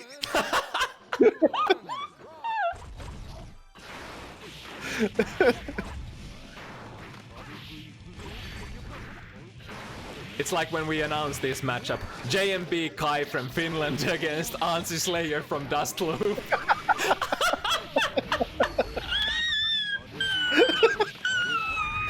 Okay.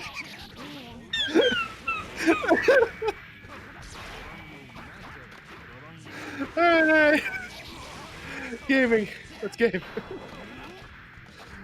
Alright, so a little little bit of a life lead for aantsi from Dustloop, but in a tough position in the corner, trying to find their way out. Ooh, nice! Oh, is that? Oh, Man. just do it. Let it rip. It's like the momentum shifts so fast when Slayer gets in on you. Doesn't even need to get in on you. Oh, nice instant air dash punish there for aantsi from Dust Loop. Oh. Knock them down. Wait, side that one once again, and in the corner now. Oh, I had to burst that. That's a lot of damage. Yeah, forcing that burst out of JMB. That was gonna be almost a kill. But here comes the damage. Oh, cuts the combo short. Maximum pressure hit. Ooh, good air shot. Interesting reset there. Go for a big throw using that downward heavy fireball. All right. Decides to burst that because that probably would have ended in Oki. Ah, gets caught low. Is that gonna be enough? Probably not quite. Yeah, that can't be enough, but quite a lot of damage still. Oh, Oh, just let it rip. I feel like But that was... This might kill. No, the guts.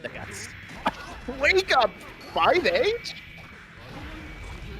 Good news is here, aantsi from Dust Loop is out of meter now, so no FB shenanigans. Whatever.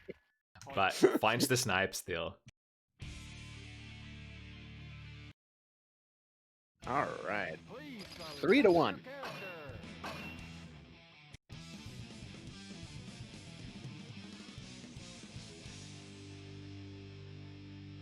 I wish I had a bigger space for names so I could add the Slayer player's full name here. I can only fit It's aantsi. okay. I'm sure everybody's aware at this point.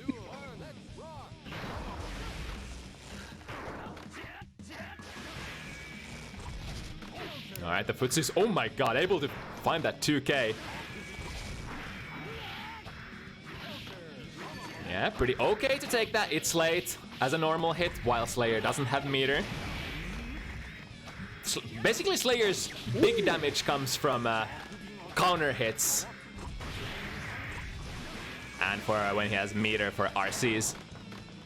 Speaking of meter, I think that's one more thing that differentiates Exert Slayer from AC+R Slayer. I feel like AC+R Slayer just builds meters so much faster as well. Beautiful air throw. I think so. There's all this meter to work with, but JB is just not giving aantsi from Dust Loop the chance to use it. Oh, I see. Oh, the jump! Actives! I knew that was gonna happen! Oh, but the FB! Let it rip. Oh, active frames! Beautiful! Really nice 2D. The leg of the king. Or the Yes, future long king. leg of the law. I guess he's not king at this point yet. Active frames on that fucking JD. Yeah. Nut. The D moves in general for Kai. Just give Slayer the D. Oh, but here comes the pile bunker once again. Oh, but this time the punish because of the follow-up. Ooh, nice block, but there was the follow-up. Man, RC, due to the nature of this game, RC doesn't slow the time, so it's so difficult to block afterwards, after the RC, compared to Exert, where the time just slows down and you sort of know that, okay, something's coming still. Powering through the fireball, getting the round.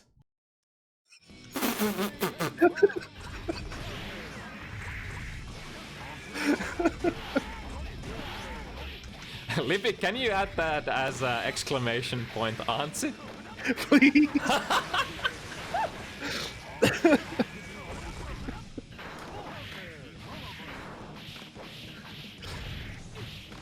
All right. Ah, 6K. A man's folly. Ride the lightning, saving the day. All right, good dead angle. Alright, the big fireball, forcing aantsi from Dust Loop to block. Both players with the burst still. Oh, that goes for a trade and gets the conversion as well. Has one FB move stored. Oh, the play still hits! Barely missing the BBU. Had to burst there. Oh my Wow. goodness. That was clutch. Man, that's looked like very tragic, missing that big bang upper punish against the burst, but still was able to build enough meter for another one. Powering through, man. Yeah, I gotta say, like that was definitely like a Hollywood Slayer level technique, just as I would expect from aantsi from Dustloop. Really tight spot, but he pulled through. 4-1. That's a decent lead.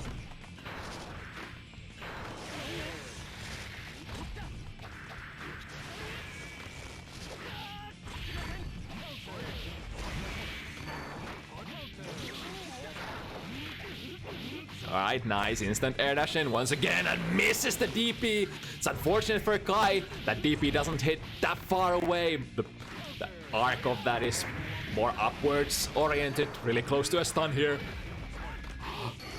Important hit to score, but yeah. Oh, just do it. Let it rip. FB Palbunga. Man, that tool is frustrating to deal with. Let's give this man more info. It's not like FDC stuff wasn't good enough. Must have the FB Dandy as well. He needs it. Alright, going with the FRC, milking this combo. Unfortunately, a lot of proration on that throw starter, so not getting the most out of that. Going for it once again. But this is building a lot of meter for Dotsi from for aantsi from at the end Dustloop. there. Oh, predicted it once again! Oh, that's not a good burst. That's a very bad burst. Oh no! I feel like he remembered that from last round. JMB went for the same exact burst. As expected from aantsi from Dustloop. What a master! Oh, Did he just throw that the startup of that FB Dandy? yeah, that's unfortunate. JMB didn't have a meter for the FRC, so he can convert off of that throw. Maybe he was hoping to get the meter there, but 5-1 for aantsi from Dustloop. You know, like even if JMB doesn't get another point on the board, just getting that one, like that's an achievement in itself. Right? It's like JMB has such a nice control of the matchup until the very end, where aantsi from Dustloop is just stacked on that meter. God, I really hate Slayer with meter. Man, that character. You think you hate Slayer? No, wait for Slayer with meter. Yeah. You've seen Slayer. Now wait, get ready for the sequel, Slayer with meter. Oh, that was 5D, right? What is he doing? The footsie sever. Man, full combo. And here comes the Oki. Nice block up on the cross up. Knock them down and so much meter to play with. And JMB doesn't have a burst here. This is definitely gonna kill. Yeah, Wow. finishing off with the. Is that Eternal Wings? No, that's what's it in That's English? Chokakata. Something downward. Dandy. Something. Why do all of Slayer's supers look the same? But like different directions. Straight down dandy. Chaka something. Sounds good. Oh my goodness, look at this combo. Oh, no time to RC Right. there. And 5D. What? What? Wait, did he do 5D and then like accidentally slash back or something? Like, is that what my eyes saw? I'm not comprehending what I'm seeing. Yeah, nice. Reach. Oh, it just jumps out of there. aantsi from Dustloop, no respect. He doesn't have to give it to you. You're not on Dustloop. Oh my god, that was so close. That previous trade left JMB on 1 hit point. Man. I'm starting to see why aantsi is going for those deep dashes here. I think if he sees aantsi from Dustloop go for the FB Dandy, if he's close by, he Nice can pick. throw it. If he's not close enough, he can still like react. Maybe put an hitbox out there or just block. Oh, The follow-up catches. man, that's the second time that JMB has gotten away with the DP by using the follow-up. Oh, unfortunately, misses the DOT pickup. Alright, gonna have to work pretty hard here. Aantsi from Dustloop with... Oh, slashback! Oh my goodness. Man is just flexing now. Gamer! As expected from Aantsi from Dustloop. 6-2-1. Please select your character. EX ignorance. Yeah. Yeah, I bet they listed that punish or that maneuver in Dustloop.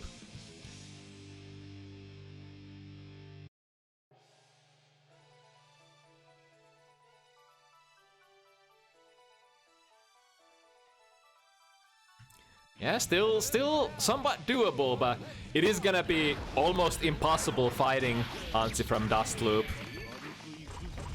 Yeah, JMB not from Dustloop would have to win 6 in a row now, which is a daunting task to be sure.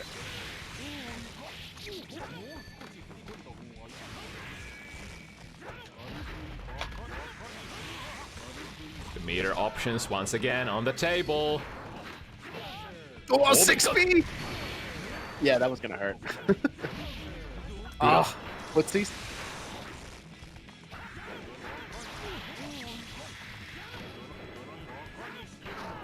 Ooh, nice snipe with the instant air dash once again, and here we go.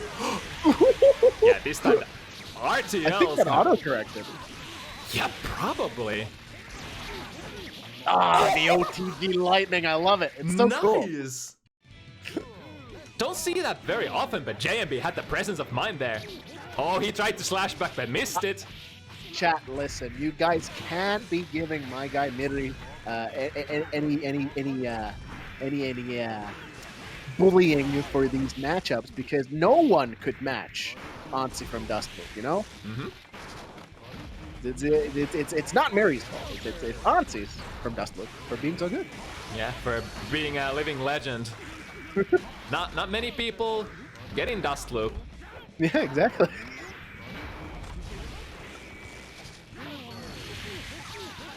Alright, but again, Aantsi from Dustloop has so much meter to work with, and one hit! Flies past.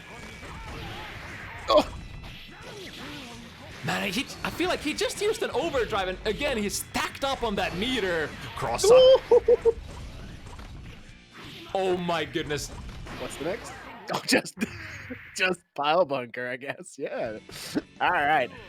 Aantsi from Dustloop on set point, looking to take it home. 7-1. That being said, JMB does still have burst. There it is. There it is. Last chance. But now it's gone. Oh, here we go. Oh my god, that FP down is so dirty. Fireball, okay.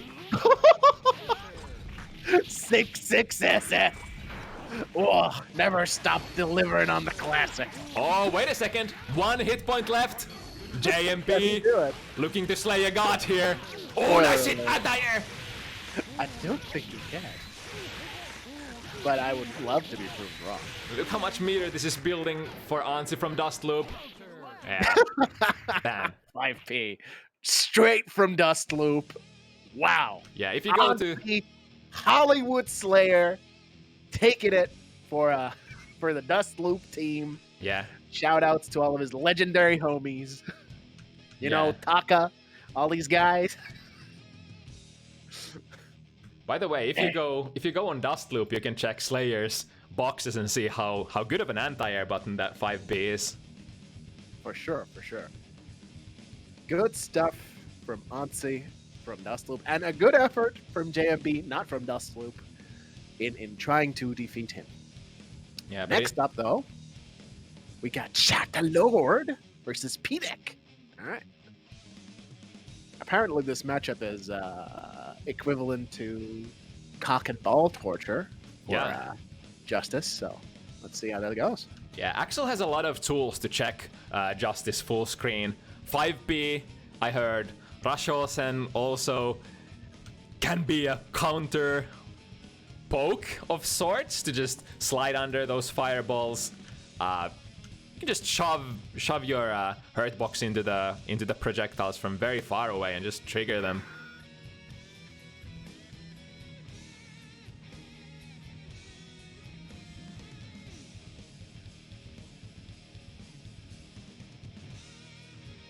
And obviously, so imagine this, you have Justice, very low mobile character who basically relies on the projectiles to get her game started most of the time. When those projectiles get nullified, what is left? Justice sort of has to, I guess, in that kind of a world, bully their way in, go for more of, you know, jump-ins and stuff like that. But again, Axel, a character who's completely fine if the opponent is jumping at you. In fact, having some of his biggest starters being anti-airs. So gonna be really interesting to see how Charta is gonna tackle this difficult matchup right here. Rumor has it that Pida did play this matchup on stream against who was it? It was one of the high level Justice players, and it went like fairly even-ish. However, how's it gonna be this time? I mean, I'm interested to see. I always like seeing really bad matchups. There's a certain sort of sadistic glee about it. Yeah, right off the bat you see Pida swinging that Rasholsen from full screen as a sort of a RPS tool against those fireballs from Justice. Oh no. Is this what it's gonna be? Is this it? Yeah, look at that. That's a poke tool. Oh, okay. Not perfect.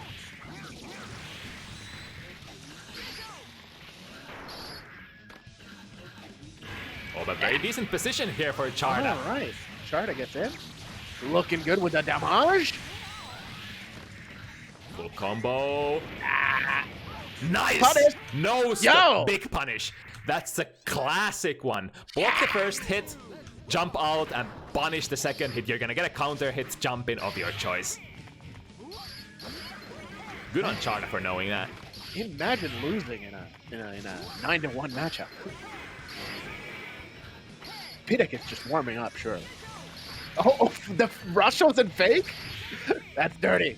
Yeah, that's such a tool in this matchup. He actually is missing that tool completely in Exert, so Rasholsen is really not that big of a deal in that game, but in this game you actually have some options for RPS. This is starting to look kind of bad. Oh! It's so much faster in this game. What the hell? Actual mix-up tool? And Question it mark? could have been the fake.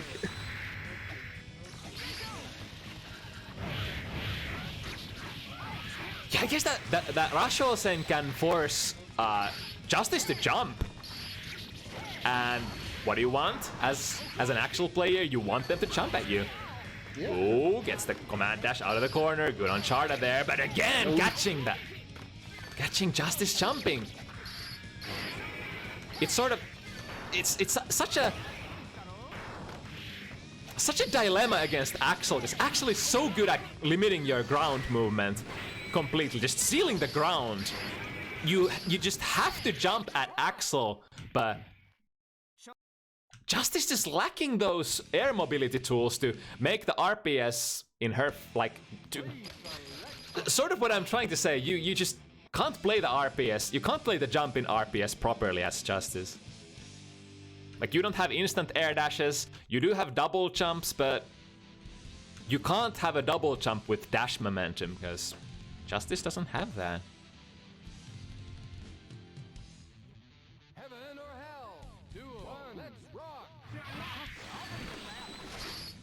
Ooh, nice catch there. If there's one way to make this matchup, or to bring in the damage, I guess you could use those parries, for example, get your hard reach in. But again, hard reach are always hard reach. difficult to be consistent with stuff that is very risky. Again, Pida micro dashing into position, getting that 2S anti-air into dust. The Axel bomber loops. Look at that damage. On the ground, not the greatest of rewards, but when anti-airing man, Axel is a damage beast. And the punish. Yep.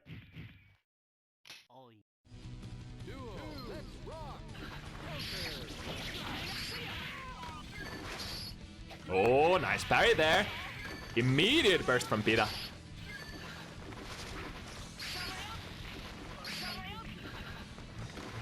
Oh, interesting. Rensen not able to cover that, not able to erase that particular projectile. Here we go with the combo though. Charta does have a burst. There we go. Has to try. Lands it, but what's it gonna be now? Again, having to jump in, but Pida so ready with the anti-airs. Air-to-air counter hit, missing the conversion. Yep, another 2S. I feel like that's how it's gonna be most of the time. Pida, a long-time Axel player, knows how to play this character, knows the gameplay, make them jump, anti-air, get the big damage in. Pida did play RoboKai in this game for a while, but let's be honest, having years of experience on this character, it just shows. I can't imagine anyone else piloting this character better in the EU region than this man. Yeah, look at that 5B. Just checks Charta out of that projectile throw. Even when you get hit by the projectile, you can sort of extend yourself into the projectile and make it explode. Take a small hit and yeah, it's not gonna lead into much after that. And back in. That's the Axel classic for sure. Look at this pressure. The plus frames, the 3P. And into again, Rashosen. Rashosen. Yes!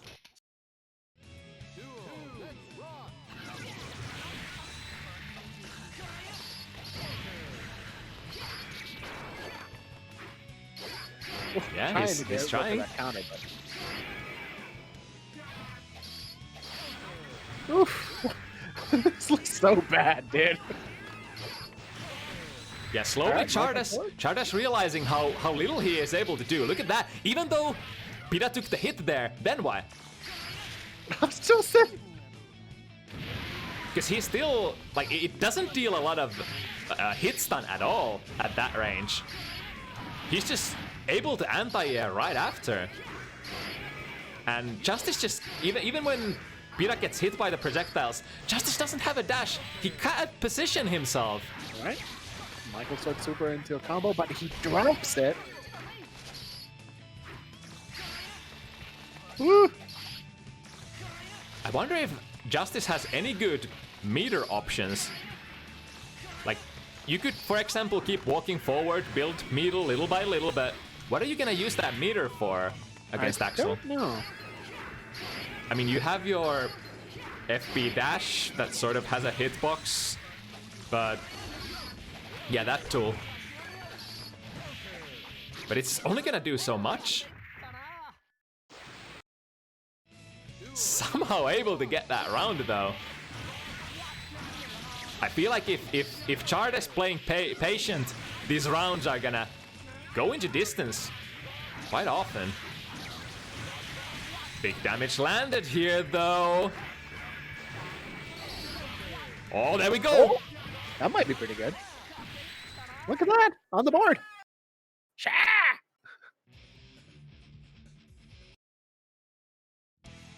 Please select your character. Yeah, that's the thing though. It does take, if you don't get the anti-airs as Axel, his grounded damage is honestly not that great. So if the opponent is not jumping and giving you the damage, he's not gonna deal that much. But whereas Justice, when you hit the opponent with Justice is gonna deal a considerable amount for sure.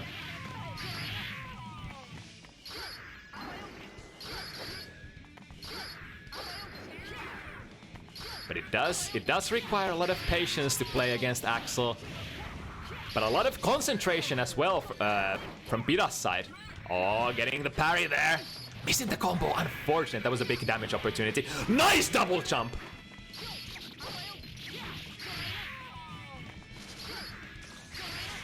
Again, the fast startup of Rashosen. Oh, the sword hits from behind! The saving grace for Charta. Nice, using the FB dash.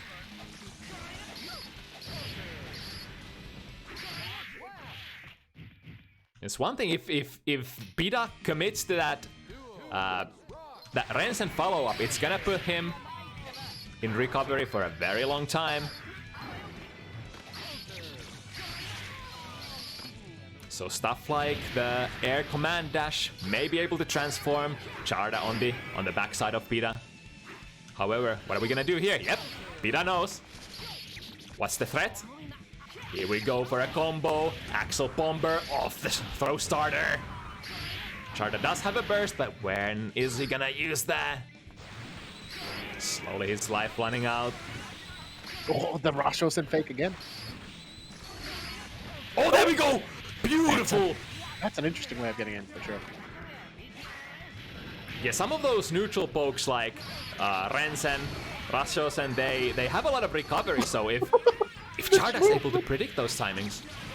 Here we go, big Justice combo, yep. Super jump in. Nice. Oh, again. The Rensen. Axel just has so many tools to check. Justice from full screen. Please select.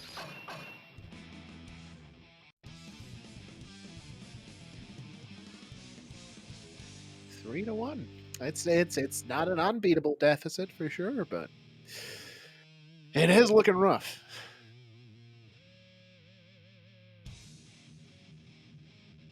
I feel like a lot of characters in Guilty Gear, in various Guilty Gear games, have this same dilemma. They have to play against Axel so damn patient. You have to be content, like hanging out in the back, maybe a little more than you're comfortable with, and eventually you get impatient and eat something, like eat a stray hit, make like a bad jump in, eat 40% from Axel, and at that point, when Axel has that big of a life lead, it's so difficult to come back from. Yep. Again, finds the chain. Gets the projectile. Yeah, he's ready. You can be damn sure when Pida's standing still, he's ready to react to those jumping attempts. Oh. And that 2S from Axel reaches so high up in the sky that even double jump is... Oh, there! Baiting it. Now, Rashosen is like a really scary tool. Like, it doesn't do that much damage by itself, but like just the fact that it forces Charta to make moves is yeah. Notable. Forcing the jumps. If you jump forward, you put yourself in a vulnerable position against Pida's anti-airs. But if you jump back and stay out of Axel's anti-air range, then nothing's gonna happen. You're not gonna improve your position. Oh, Pida missing the punish there. Signs of life this round from Charta, but it's so unfortunate it puts you back in neutral. And that's not where you wanna be.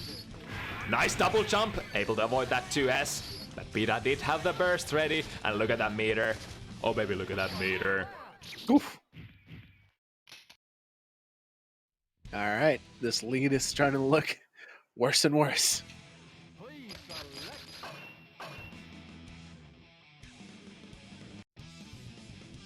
It seems like Pida has kind of figured out responses to the adaptations Charta made, and now it's kind of just back to, oh, this matchup is horrible. What to do? Heaven or hell. Duel. Let's rock. That's some next level stuff right there. Both players parrying on round start. Hell yeah. Ooh, makes the projectile cross up potentially. Wow, Rye was slow enough to actually wait out the active frames of the parry. Oh, Nice Pida's just throw. ready for that. Into the corner he goes. Ah! Oh no! That's unfortunate. Axel's a good example of how pretty much every single. Oh, Doesn't work on supers. wait, does it not? Apparently not. Like I'm pretty sure it was still active there. Ah, look at that smiling boy when he does his Axel bomber attack. Wow, so happy.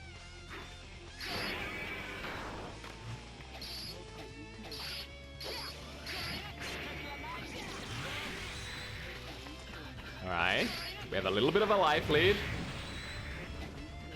And this is gonna be interesting. How is Pida gonna play this matchup when Charta has the life lead? Is he gonna keep playing as per usual? Looks like he's looking to go in a little bit more. Oh man. It's a very damaging combo, and now Charta in the corner. Has a lot of meter though, so has the option to use that. That's gonna hurt. Oh! I'll try to go for a Rush sent for full screen. Oh, that super hurt so it much. hit. Not enough to kill though. Michael Sword Super. Oh, nice! And Pida doesn't have a burst here. This That could looks be. so comical. Oh, This could be a comeback. No. Dead angle. Oh, goal burst! Man, Charta is working so hard for this. Oh, he caught the backdash. I didn't even have meter left. Oh, that's so unfortunate. Charta landed so many hits at the end there. Even got the backdash from Pida, but not able to confirm. That was such a nice attempt on that comeback, but man.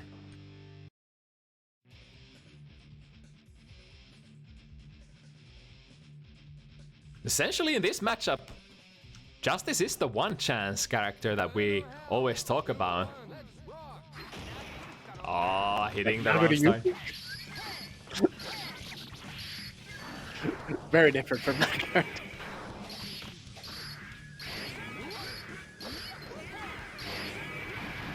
The Axel pressure.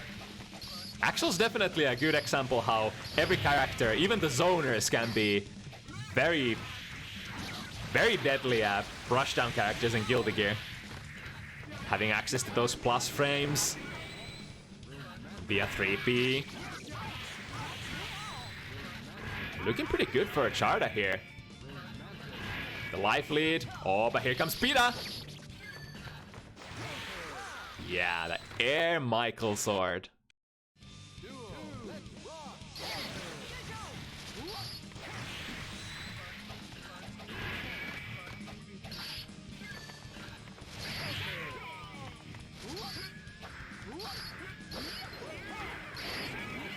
Ooh, she uses the spin. Oh, nice! Recognizes that was an attempt to throw and a big damage combo here. Looking to get another one, and Pida forced to burst there. A lot of meter on Charta's side. Throws it all away on the reversal. And here comes Pida again with Rush sent so fast on startup. Got the life lead back. And a difficult position for Charta. On one hand, he has Axel actually close by. But on the other hand, it is Axel who's pressuring you here. Man. Rush an actual mix-up.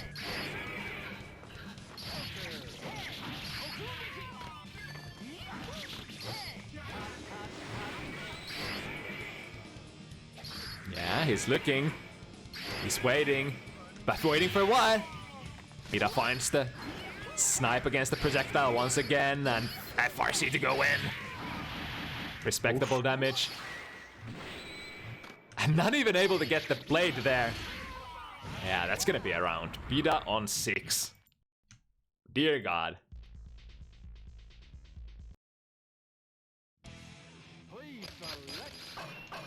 Here's the question though. How can it be cock and ball torture if Justice is female? Listen, it's all about the attitude you go at it with, you know. I mean, granted, she has that massive spiky phallic object. I think you will find that it's called a cod piece. A what? A cod piece. All right. Anyway, Pida with a strong start here. Yeah, baiting out that parry attempt. Going in with the 3P once again. Decent pressure tool. A lot of active frames. A lot of plus frames, and cranks up the risk gauge quite a bit. Yeah, that risk gauge is so cranked. Pida's gonna finish. Ooh! Wait a second. Oh. Ah, unfortunate.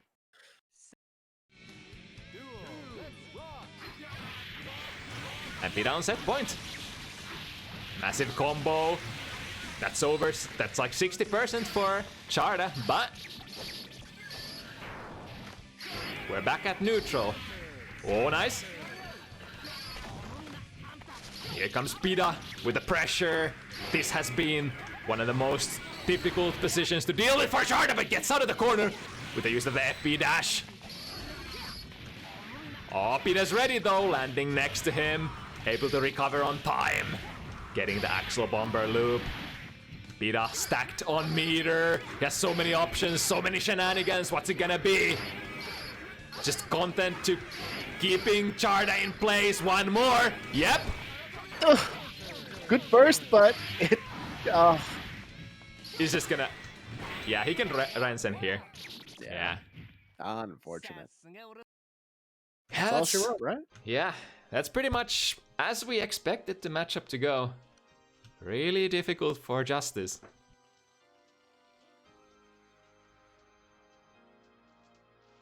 Really cool that we had a high-level Axel player like Pida fully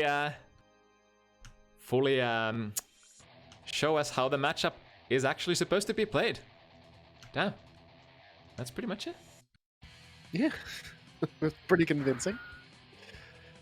Well, time for the main event of mirri versus Zett from Russia. I do wonder how this matchup goes. Because you'd think that it would be fairly even in the neutral? You would think so. However, I think traditionally these characters very similar. However, Venom does a lot of the things that Kai does a little bit better. Has more angles, has a little bit more variety to his fireballs. I think it's the same in AC+R and Exert. Venom just does everything a little bit better, so has a little bit of an edge over over Kai in that sense.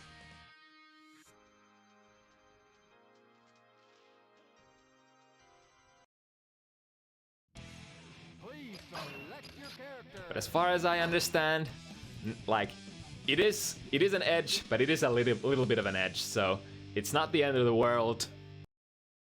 In the end, it's the caliber of the players that's gonna be the major factor in how this matchup is gonna end up. So Zett was said earlier that he was in the past the strongest Kai player in Russia, but maybe hasn't been playing the game that much as of late. Or I've seen Zett play Exert. That's probably, I would guess that probably has been his main game in the meanwhile. But still can't underestimate the power of these OG players. The first round, Mirri having a very, very strong control of the neutral there. Ooh, a little bit of a matchup specific interaction there. Round starts 2P. Oh, but the dummy burst! That's not good. Now Mirri catching with a 6P, putting Zett in the corner. This is gonna be horrible. Escaping this position against Venom, one of the most difficult tasks in the game. Able to land the dead angle, but the damage is already done. Look at the meter, look at the life lead, and Mirri also has the burst in his pocket. He has all the tools, all the resources. That was that was very quick. Yeah. It feels like Mirri never loses control when he's playing Venom.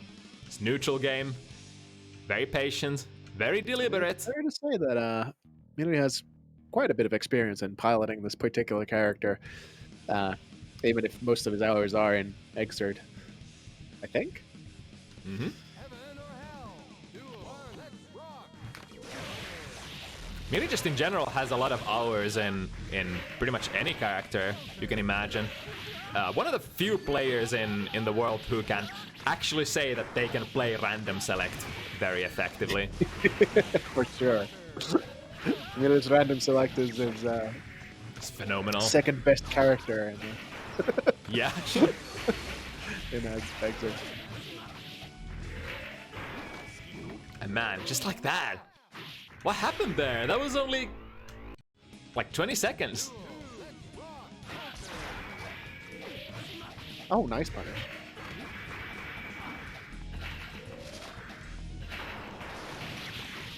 Again, the angles.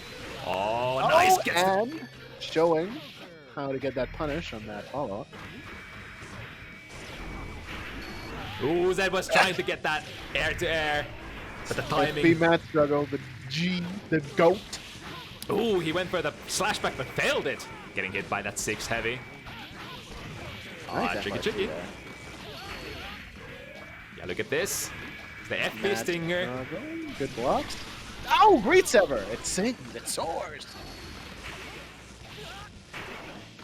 Ooh, that was a good idea. That was such a good idea from Zedd. He wanted to punish the projectile with an instant air dash, but didn't quite hit the angle properly. Please, That was your character. a really interesting looking trade. Oh my god, the odds there.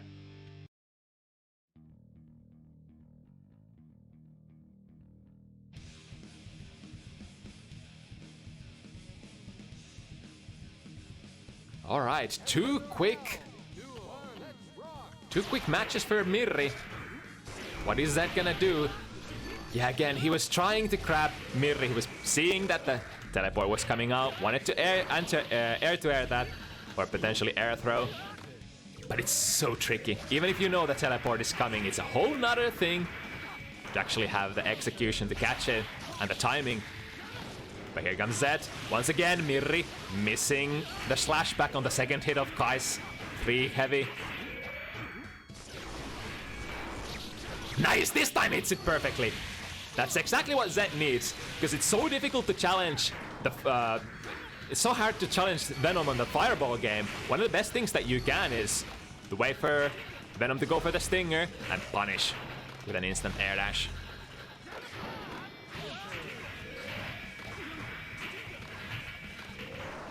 All the balls, all the angles. Oh. That's surprisingly difficult to deal with. The DP follow-up. Yeah, it hits pretty far. Has a couple of actives as well. Lots of balls on the. Spinning all that meter from those FB balls. Yeah, look at this. Venom's just getting a couple of extra angles on Kai, because Kai can only throw from, like, you can throw from air and you can throw from the ground, but you. Nice. With punish. Oh, what an air throw. Again, third time in a row missing that slash back. I mean, really just going for it, though. Not messing around. I want to see how he follows it up, though, if he manages to get it. I think it's a matter of time. There we There go! it is. Yeah. I told you! Nullifying all the frame advantage that 3 heavy gives Kai. What an absolute gamer. Wait, you want to be plus 13? Not this time. Oh! Reads ever? That's filthy. I hate that. That shouldn't be a thing. Yeah, putting an end to that aggressive defense of Mirri. Can we Big call-out. just give it to Mirri for the slashback? Nice IBs. Not in the range to throw, though, that time.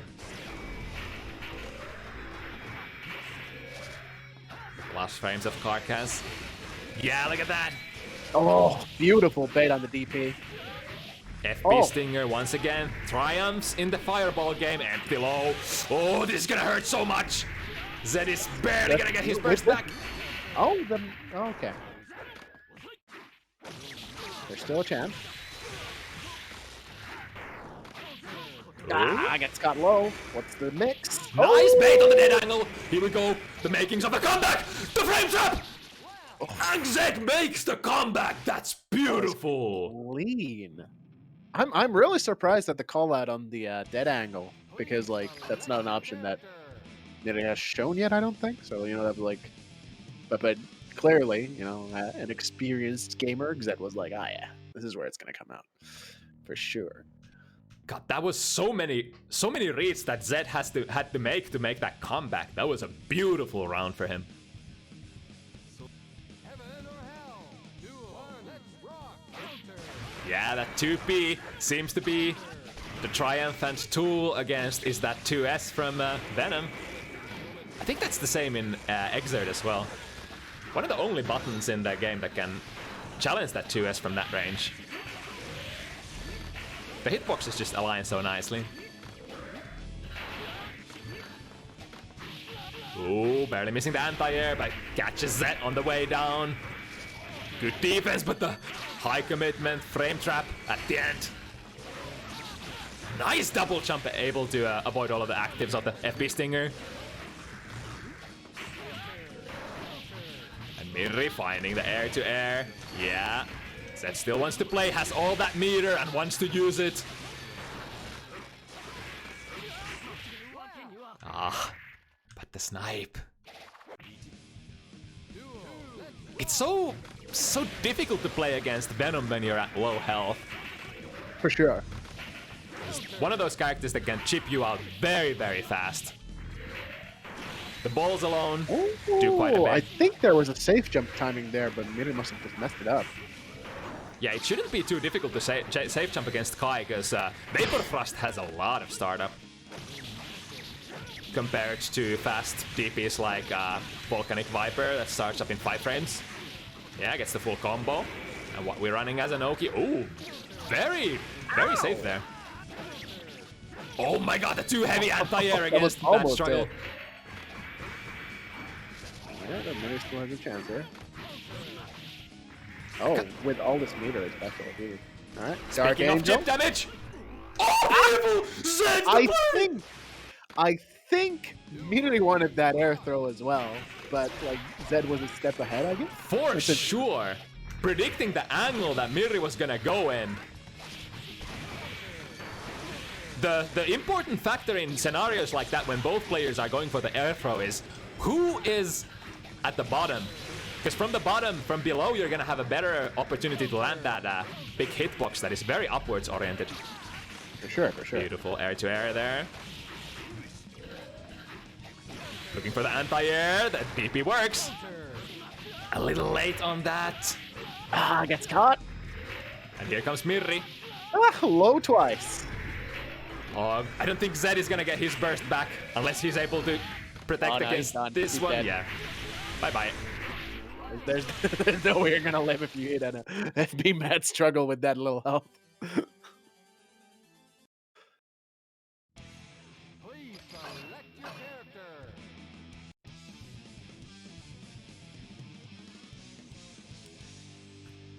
Yeah, it feels like they're like very evenly matched, but the differentiating factor is, I want to say Venom has more damage and just has a little bit more control of the neutral.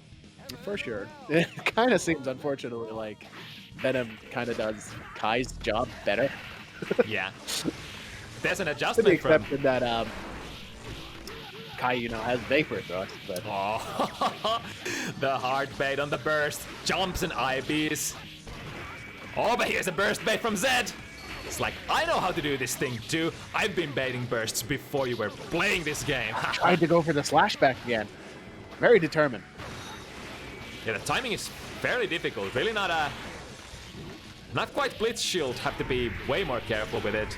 Oh, not even close to being Blitz Shield. If only. Oh, that air backdash mix up once again and baits the dead angle. Good round from Zett. Clean stuff. Clean stuff.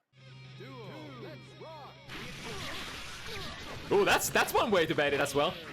The previous round, Mirri had the adjustment. He delayed the 2S to actually whiff punish the 2P from Zett. This time Zett saying, hey, look, if I know you're gonna hit that 2S, I'll just freeze 7. Straight into the corner. Making some of a comeback. The late air dash hitting overhead for big damage. Zett getting his burst back here. Immediate burst, yep. Wants to maintain the life lead. Man, that jump D active. How did Mirri, such a ballsy play, trying to poke while that jump D is still active.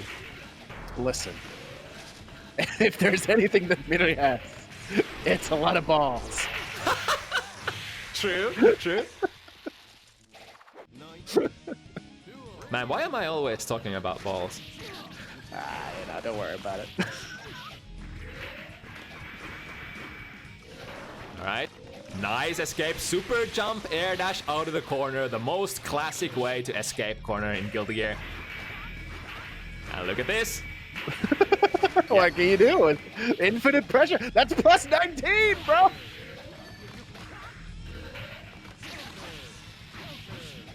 Yeah, Zett was kind of doing what he needed to. Use the FD to put some distance between you and the Venom player so that you have actual space to like do something between the carcass.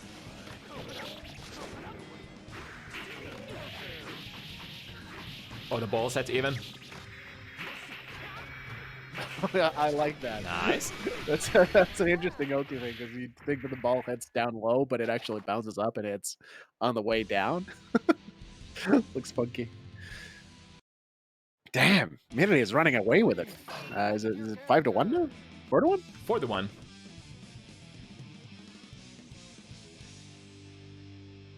I think we did Zett mash. Got the wrong character.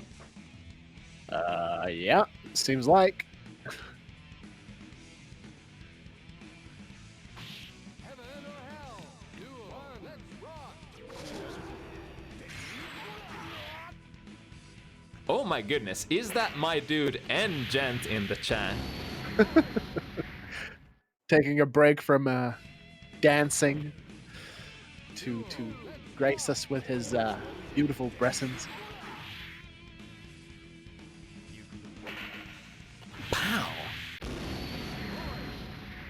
All right. Alright, let's jump back into it with the right characters. How can Zett turn the tides here? First of all, he needs to get in. Second of all, needs to somehow score the big damage. It's like if Venom has the control at neutral, you somehow have to find the rewards when you actually manage to, you know, get a hold of the matchup, aka when you get close. But even then, like Kai, unless you have the corner, Kai just doesn't seem to do that much damage at all. Speaking of the corner, there we go, that's the damage. And now we need to hit it. Low air dash for the overhead. Mirri choosing to hold his burst. Tried to go for a frame jump, but Mirri finding the timing with the abare. Good burst. And this is fine for Zett. He was able to deal that massive amount of damage, and in this situation, when Mirri sort of has to make something happen, it suddenly gets so much easier. Because you don't have to commit going in or anything. You can just hold back, chill, while it's on, well, the ball is on Venom's court for coming in. Ooh. Good jump art from Mirri. Zett wasn't quite able to match with that air throw attempt.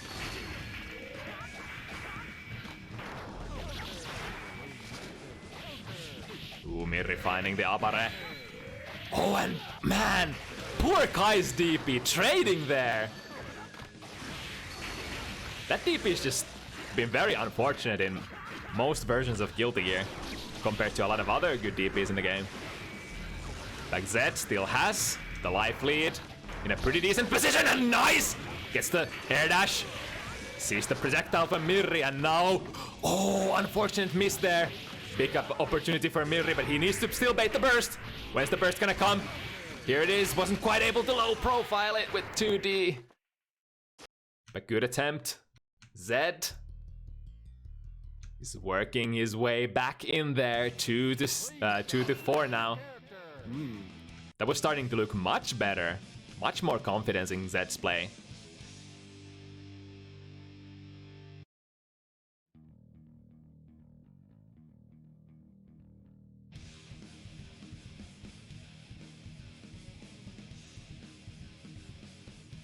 Heaven or hell? Duel. Let's rock. Counter. Ah, nice That jump. was a clean jump in. Yeah, Zett wasn't quite able to recover there on time.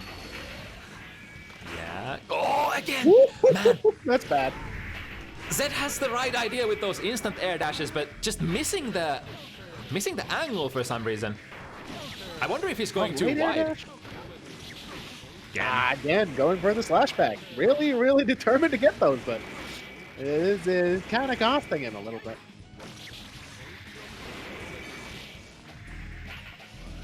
But hey, what's the point of doing anything at all if you're not styling on your opponent? Oh my god, the star was still active there. Here we go, Dark Angel. From full screen? That was interesting because if that ball would have hit him over the Dark Angel, I think it would have dropped him into it. Oh, and the air to air. Also beautiful there, the play earlier. I think Kai went for an air fireball and put himself in landing recovery, and Mirri managed to anti-air him on the way down. Nice escape with slash back as well. But still not good enough. Or missing a lot of those slash back attempts. Doing probably more harm than good at the moment for Mirri.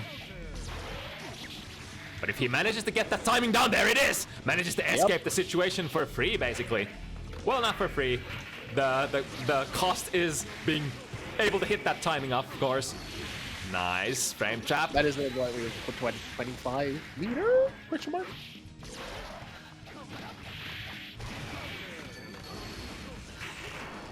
Oh my god, able to erase that heavy fireball completely. But not bettering his position. Nice escape there. The 6P, the classic anti-air DP, switch the positions. Strange though, these setups look like they lead to safe jumps, but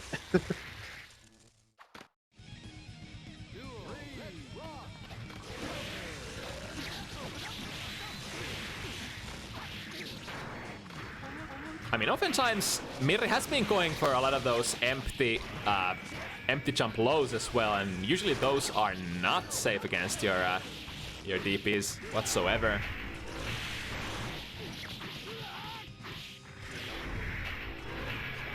Here we go. What's it gonna be? Overhead.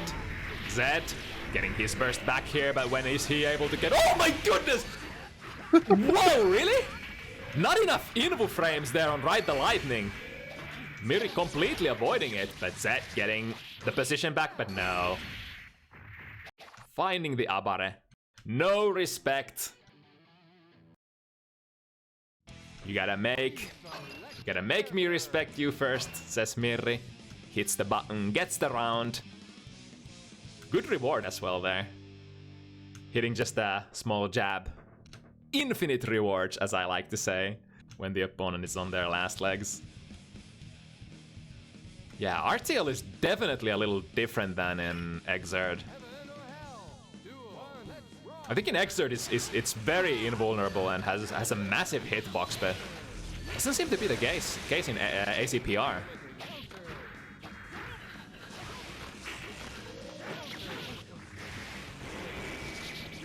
Ooh, he was trying to go for the slashback even on the fireball. Yeah, Mirri's definitely been practicing it. Practicing a lot of different slashbacks, but unfortunately not able to hit them very consistently. Oh my god, RTL whiff punish, really? That does the job. Now putting Mirri in the corner. How's he gonna take the last hit points out of Mirri? Missing the air throw attempt there. Good 6P, nice! very good presence of mind. Even if Zedd missed the grounded poke there, was able to recover on time. Nice. Hits the slash back once again. He's getting the hang of it. Big combo. This is the differentiating factor. The damage for Venom compared to Kai. It's like 3 combos and you're pretty much able to decimate the whole life bar from Kai. Oh. Near miss. Is that enough? Oh, not quite! Not quite. But how are you going to deal with this life deficit? Yeah, sniped. You're not. Luckily, one more round for Zett to put himself on 3. Nice! Sees that the downward dive kick is missing. Get the throw, get the position, but Mirri. Pushed out of the 5D range with FD. Mirri's defense has been phenomenal. Oh yeah. Oh, the OTG lightning is so cool. Look, oh, again, that unfortunate miss. That is the right idea. He always has the right timing down. But he's just not able to hit with that instant air dash from Kai. I wonder what gives. I don't know. Hard to say. Oh.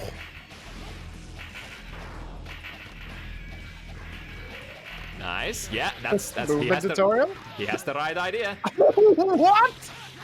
Ooh, Did you see how that 6P hit? It hit behind his back and knocked him into the corner. Guilty Gear hitboxes. Oh, that time Mirri was ready. Oh, I'd be down after that. My hands would be up in the air after getting hit by a 6P like that. Listen, not all 6Ps were made equal.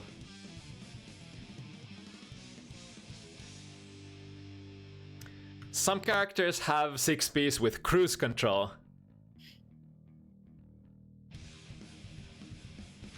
Speaking of cruise control, Mirri definitely cruising here 6-2. Looking at a pretty comfortable position where they can attempt a lot of fancy plays if they want. But you should never underestimate your opponent. Zedd is a... Oh, I think he got the IB there, but wasn't able to get the punish in air throw. Oh, I'm surprised, like, the ball just traveled all the way over Kai during Scum Dipper there. Oh my goodness. The close slash. Also hitting from behind. Venom definitely not lacking on the anti-air department. And Dark Angel? Dark Angel. Yep. Depleting the meter of Zett completely and dealing a little bit of chip damage as well. Settle with elegance.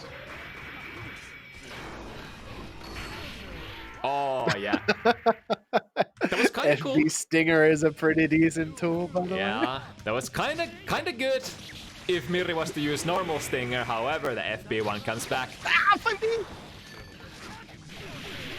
And as FB Stinger, one of the best finishing moves for a round. Why shouldn't you?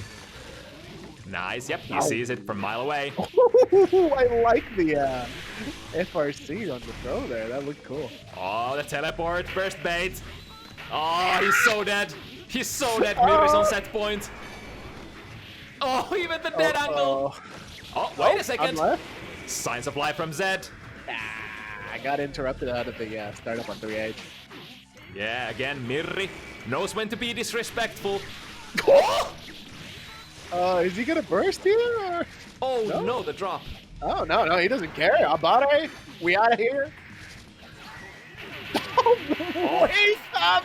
The disrespect. Whatever that move is called. Oh my god, red hail reversal. Red Is that hail. even a thing? You can wake up with red hail? No way, dude.